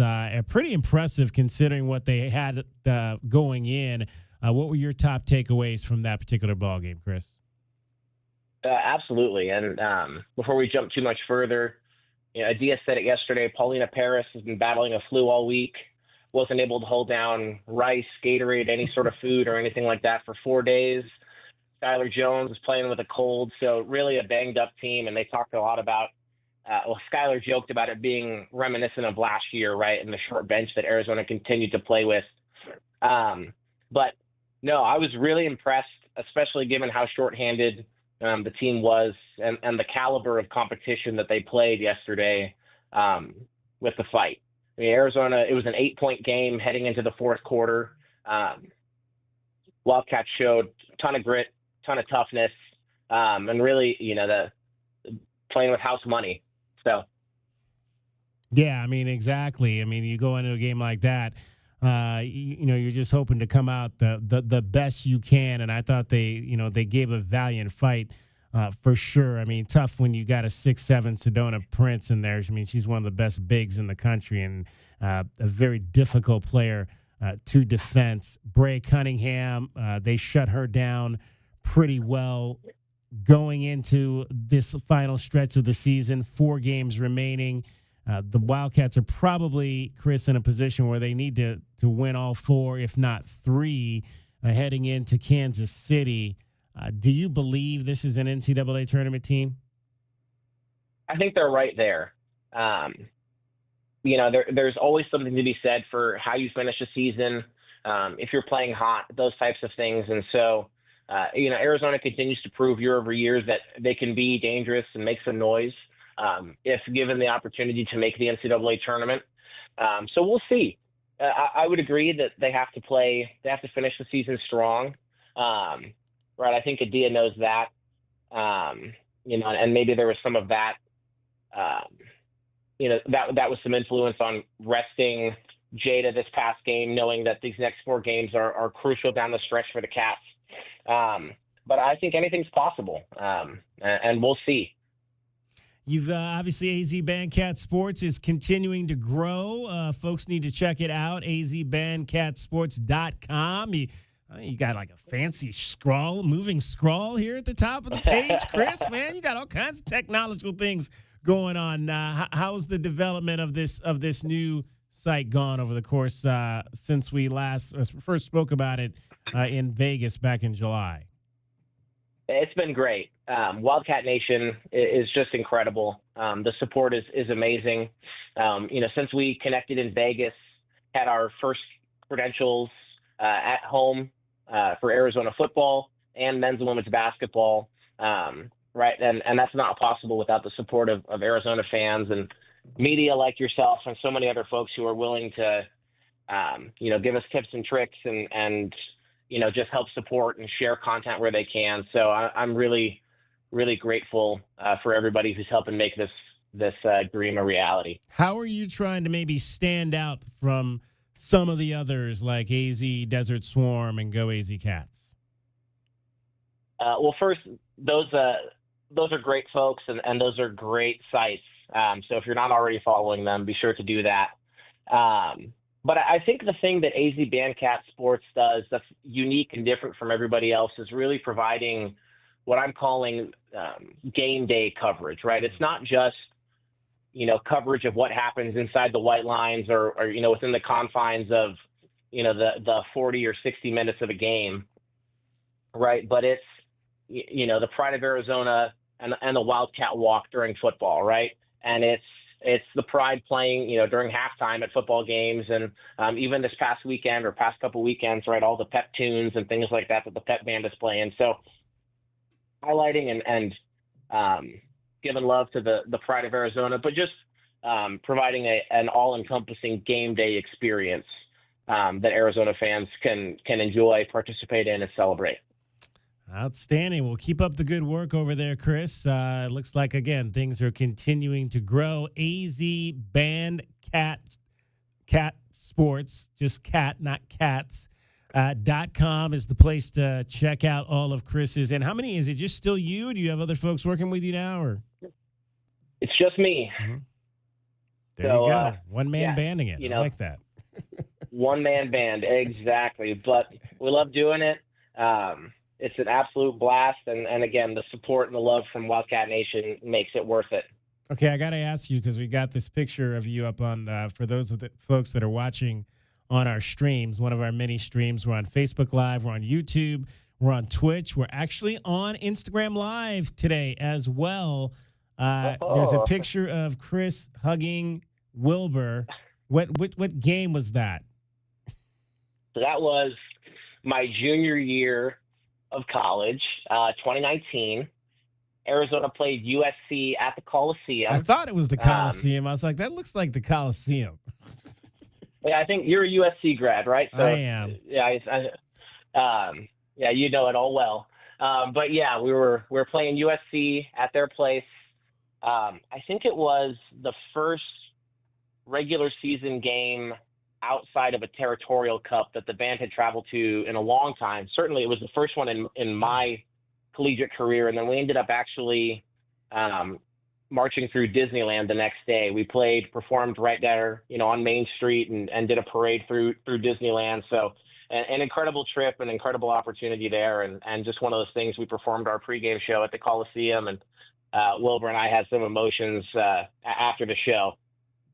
How many times did you get a chance to hug him during the time you were there?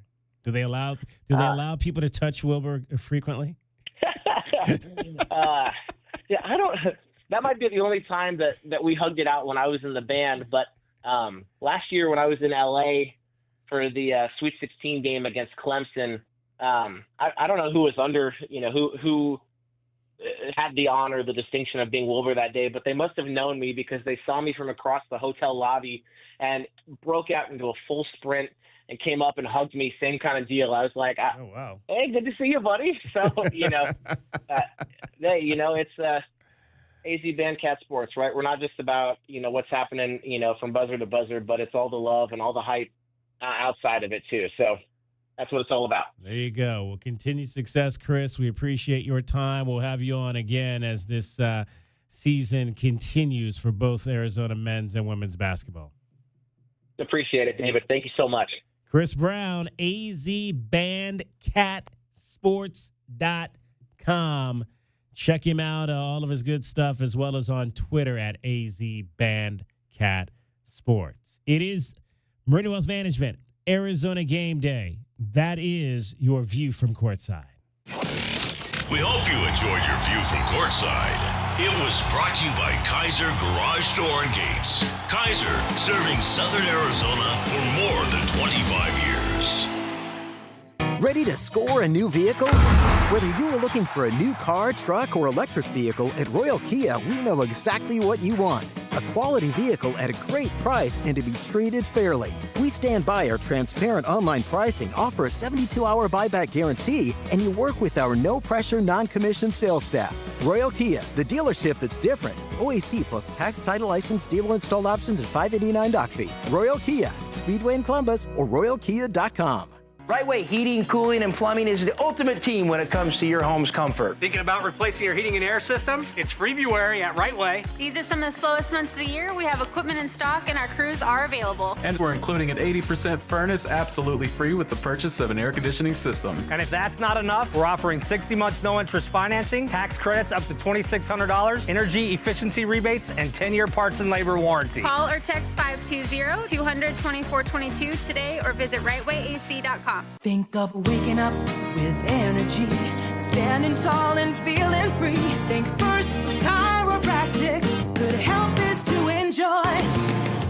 For over 30 years, Tucson has been putting its trust in First Chiropractic for auto and on-the-job injuries. They're locally owned and a proud sponsor of the U of A radio broadcast. So if you've been injured, make the right choice first. First Chiropractic, good health is to enjoy. JT Auto, where customers are family. Trust your vehicle to JT Auto professional and reliable automotive repair and maintenance services. JT Auto is conveniently located off Fort Lowell and Country Club. Open Monday through Friday. JT Auto is a full-service auto shop with satisfaction guaranteed, offering you the best in tires and wheels, auto repair, oil changes, computer diagnostics, suspension and brake service, and heating and AC. Bring your car to JT Auto, where customers are family. 623-7066. That's 623-7066. Stars are shining down on Goldberg and Osborne. The Eagle has more than 2,200 five-star Google reviews from across Arizona, like these. They go that extra mile to let you know they care. A wonderful experience. They treat their clients like family, and their professionalism is the best in the business. They made sure I got a great offer. Like a bulldog, they fought for me. Well said, everyone. After any accident, remember, the bird is the word. Visit Goldberg and Osborne at 1-800-THEEAGLE.com. Get your backyard summer ready with a custom pool from First Choice Pools. A backyard oasis built around you. First Choice is a full-service builder of beautiful in-ground pools and backyard designs for years of staycations. If you want to dive in this summer, now is the time to visit TucsonPoolBuilder.com. First Choice Pools for installs, renovation, remodeling, and repair. Get started today at TucsonPoolBuilders.com. Ask about our 60-day pool. To be summer ready, First Choice is the only choice. Go Wildcats! As the new season starts, the Tucson Police Department bears down with the Tucson community. We are looking to build our team, and we need you. Interested in joining our starting lineup? Visit jointucsonpd.org. Join our team and score a great career. From our commissioned officers to our professional staff, the Tucson Police Department proudly stands behind the Arizona Wildcats. Bear down and apply today at jointucsonpd.org. If you have old windows, they are probably driving up your energy bills. Upgrade with new windows from the Window Depot. The Window Depot provides unbeatable value and a wide variety of in-stock and custom order windows to fit your style and budget. With our exclusive SI window brand, made right here in the USA, you'll get a full lifetime warranty, including glass replacement, for ultimate peace of mind. Order online at thewindowdepot.com or visit a location near you and start your project today. Experience the best prices, the biggest inventory, only at the Window Depot. Our Window Depot coverage of U of A basketball continues. This is the Meridian Wealth Management Arizona Game Day pregame show on Wildcats Radio 1290. Now, back to your hosts, David Kelly, the captain Kelvin Yvonne, and J.W. Madden. Lost the handle, picked off. Now the Cats with numbers. They head to Love, driving, throw it to Facer, slam it home. Arizona cracking. Arizona and Baylor on the horizon. 8 p.m. tip-off, final stages of our program. We'll hand over to the network at 7:30. We do have some football news, interesting football news. Today it has come out that Ronnie Palmer is coming back to be an assistant coach at the University of Arizona. Ronnie was a linebacker. He's one of I call my originals, guys that were on the team when I first got to town back in 2008. He has been working his way up as an assistant coach in football. He is married to Arizona softball grad Lauren Schutzler. So it's going to be good to have Ronnie and Lauren back here in Tucson and around the Wildcats athletics programs. Two of the many young people who met here at the University of Arizona and have carved out a life together. So congratulations to Ronnie Palmer. It has been, Kelvin, an interesting year on the recruiting trail. As I always said, I mean, when I first got here, Mike Stoops was extremely involved in recruiting Texas. And then the Rich Rodriguez regime got away from recruiting Texas, which I thought was one of the biggest mistakes they made in that regime, was not initially recruiting Texas. They tried to get back in at the end. And then, of course, now Brent Brennan is back recruiting Texas. Let's hear from the head coach on, he's got 1 out of 3 recruits in this class is from the state of Texas. I think it's a natural because we're going to be, there's multiple teams in our conference that play in Texas. So for us to be able to go into that state, obviously there's several coaching members on our staff that have deep ties to Texas, which is really, really important. There's also a lot of really good high school football players there. The state of Arizona is always going to be our priority in recruiting, absolutely number one, right? But we're going to have to fill out other pieces of that. And given the proximity of Texas and also the high level of high school football there, and then on top of that, how many games that we're going to be playing there, it makes it a super easy choice for us, and because of all those things. Absolutely have got to recruit Texas. I mean, if you're the Arizona Wildcats, there's no ifs, ands, or buts about that. Yeah, I mean, when you have a state, of course, California, that's just natural because of the proximity. But I just feel like Texas and just the amount of players that you can get from down there, you can find players no matter what part of the state that you go to. So I just think it's just a thing where it's just a surplus of players that you have to go check in. And like you said, with Baylor and Houston and Texas Tech all being there, those kids, a lot of those kids are maybe want to be recruited by some of those schools, and they don't recruit them. You can come to Arizona and pay them back for not recruiting you. We talk so much about building culture in a program in college, guys, but the culture of a state, how hard is it to teach a 17, 18-year-old to care? But when you come from Texas, Kelvin, you came up your whole life. When you're 10, 11, 12, all that matters is winning, right? All that matters is getting out there, getting stronger, getting faster, figuring out the plays. And that's such a huge part of culture, especially obviously at the high school level. So you're recruiting players who've already been there, Kelvin. They've been in that mindset of, I'm going to do whatever it takes. I don't care how my body feels. I'm going to push through that, and I'm going to win this game. Yeah. That's where I come from. That's the culture of Texas high school football. So we've always said for as long as I've been on the radio with you, and I've been hearing you guys talk about it for as long as people have been talking about it, if you're not out recruiting guys from Texas to this Arizona program, then what are you doing? Because, I mean, how many years have we looked at, like, the depth of the lines or maybe some of the size at linebacker or whatever? Well, there's a lot of big dudes down there. A lot. That is for sure. All right, let's find out what the Wildcats need to do to win this game tonight at Baylor. Wildcats fans, our keys to the game are brought to you by Royal Automotive Group. Royal Automotive, the dealer that is different. All right, let's start with the Texas guy, Kelvin Ifan. Keys to the game. As I said earlier, I think the bigs have to play big today. They have to really come and play. Baylor really doesn't have any size on the inside, and I think today is the day for our guys to come and be bullies in there. I'm talking about 30 points in between Vazar, Townsend, and Awaka, and at least 20 rebounds. They need the beast today if we really want to, show these guys that we can win this game. Baylor is 12-1 at home, so don't underestimate them. They're a team to contend with, especially in their home building. They play 40 minutes. And then I think you have to run them off the three-point line. The last thing you want them to do is to get going with a smaller unit from the three-point line. I think we have to be careful of our fours playing against their guards when they're playing the four guard to make sure they're covering out and not giving up those three-point opportunities. J.W. Madden. Well, my first key, guys, is rebound, and ...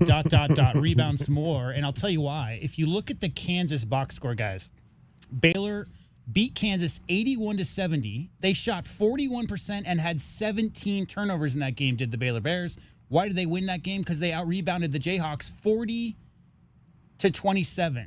13 more rebounds than Kansas did in that game. So you have to hit the boards. That's a big reason. We've seen the Drew teams over the years. They like their guards to put shots up. They like their bigs to go get it. And, there's going to be a lot of scramble rebounds. So definitely got to do that. Number 2, stay with the plan. We've seen a little bit too much one-on-one for me these last struggling times, and the offense bogs down. The guys try to, show what they can do individually. Drive and kick, drive and cut. A lot of cuts been available. Find the cutters. I'd like to see at least 18 assists in this game. And thirdly, this will be the first time and probably the last time I have free throws as one of my keys. You got to knock your free throws down late, and do not let that student section get free donuts.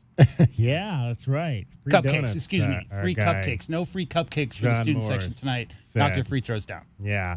Well, and I'm going to agree just in terms of I think establishing the inside is going to be incredibly important. One, because you got to get Trey Townsend going. He missed 2 games. Did not necessarily get a lot of opportunities inside in the last game against Houston. So I'd like to see them maybe try to establish Trey Townsend early, get Toby Awaka going early offensively. I think, and obviously, you get those guys in, you're going to have an opportunity, I think, to get some second chance points off of offensive rebounds for Toby and the like as well. And turnovers. I mean, I'm going to come back to turnovers a lot just because I think that's one of the bugaboos of this team right now. Take better care of the basketball. I think about the first half of that game against Houston. You had the ball up 9, and Caleb Love just makes a bad pass. They go down, hit a 3, they come down, hit a 2, and now you were looking going up 11 or 12, and the game's at 4. You cannot allow changes like that to happen because of turnovers. And I know we talked about how, he's on pace for the fewest turnovers ever in a season, but that still does not absolve you from not making silly passes. So I need to see less silly passes, especially on the road, because that could be a bugaboo for the Arizona Wildcats. If they do that, it's going to be a long night in Waco. All right, those are your keys to the game. Wildcat fans, those are our keys to the game. Brought to you by Royal Automotive Group. Royal Automotive, the dealership that is different. Speaking of live ball turnovers, let's hear from Tommy Lloyd on that issue with his Cats. You're playing against some dudes, good players. They're active, they have good hands, and Houston's the best team in the country at turning teams over and creating a turnover margin. So, I think you got to give your opponent a lot of credit on that stuff. And listen, we could play with better habits and better fundamentals. I think Caleb had a bunch of passes tipped today. He's got to be better than that. He's got to be better than that situation. I don't care what he shoots. He should never get a pass tipped. And he's got to be better than that in those situations. Well, there you go. The head coach even said it right there. You got to be. It's not, again, it's the critical situations. It's turnovers in the critical situations. It's missed free throws in the critical situations. It's closing. You got to make the closing plays in order to beat teams like Houston at home and Baylor on the road. Let's give you your starting lineup. The foundation of a great basketball team begins with the starting lineup. Today's starting lineup is brought to you by Rocking K, a master plan community designed by nature. Jaden Bradley starts at one guard, 6'3" junior out of Rochester, New York, 12 points, 4 assists on the season. Caleb Love, 6'4", fifth-year guard out of St. Louis, 16 points, 4 rebounds, 4 assists, and 3 steals for Caleb Love. He's the leading scorer. Anthony Delorso, 6'6" guard out of Melbourne, Australia, 8 points a game, shooting 42% from 3, leads the team in that category. Trey Townsend will start at a forward, 6'6", out of Oxford, Michigan, fifth-year senior, 9 points and 4 rebounds. And Toby Awaka, 6'8", junior out of Hyde Park, New York, 8 points and 8 rebounds. Tommy Lloyd is your head coach for the Arizona Wildcats. All right, I think we have time for some quick final thoughts. Kelvin? Yeah, man, you don't want to go, down 3 right now. I think that the guys need to just lock in, man, and hone in on finishing the game again. I think it's going to be a 40-minute game, so just lock in, man, and take care of business. I think they have the better team today, but you have to lock in and finish the game. Anything final, J-Dub? Yeah, just match the intensity. Baylor's looking to get a win just as much as the Cats are, so just bring it to them and bear down. All right, that's going to wrap up our show for today. Thanks to John Morris for joining us. Thanks to Chris Brown from AZ Bandcat Sports. Coming up next, it's number 19 Arizona and Baylor. We will talk to you after the game. Meridian Wealth Management, Arizona Game Day. Bear down, Arizona. Our Window Depot coverage of Arizona basketball continues. This is Meridian Wealth Management, Arizona Game Day. Hour 3 of the pregame show is brought to you by Broadway in Tucson, Cool Willie's Air and Plumbing, Drain Medics, First Choice Pools, Goldberg and Osborne, The Injury Lawyers, Kaiser Garage Door and Gates, O'Reilly Chevrolet, Showtime Sports Cards, Tucson Police Department, and by Meridian Wealth Management, wealth well managed, life well lived.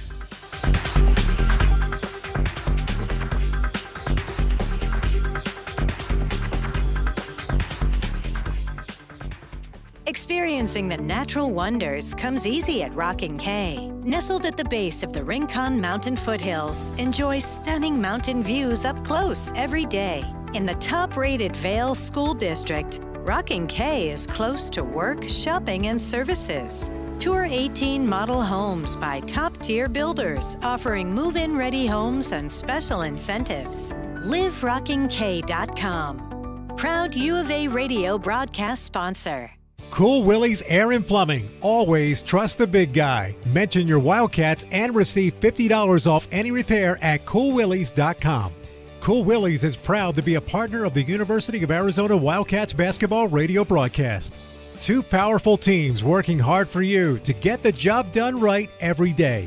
Cool Willie's Air and Plumbing. Big enough to help, small enough to care. Remember to mention your Wildcats and receive $50 off any repair. CoolWillies.com. If you're feeling overwhelmed by the thought of a home remodel, don't stress. The Window Depot is here to help. At the Window Depot, we're your one-stop warehouse for everything you need for your next remodel. Windows? Check. Doors? Got it. Cabinets, countertops, and everything in between? You'll find it all here at the lowest prices. Whether it's a kitchen, bathroom, or whole home makeover, our experienced designers are ready to bring your dream home to life, all at unbeatable prices. Find a location near you or shop online at thewindowdepot.com. The Window Depot, more than a window store. At University Termite and Pest Control, we handle all your pest problems. Maybe a few family ones, too.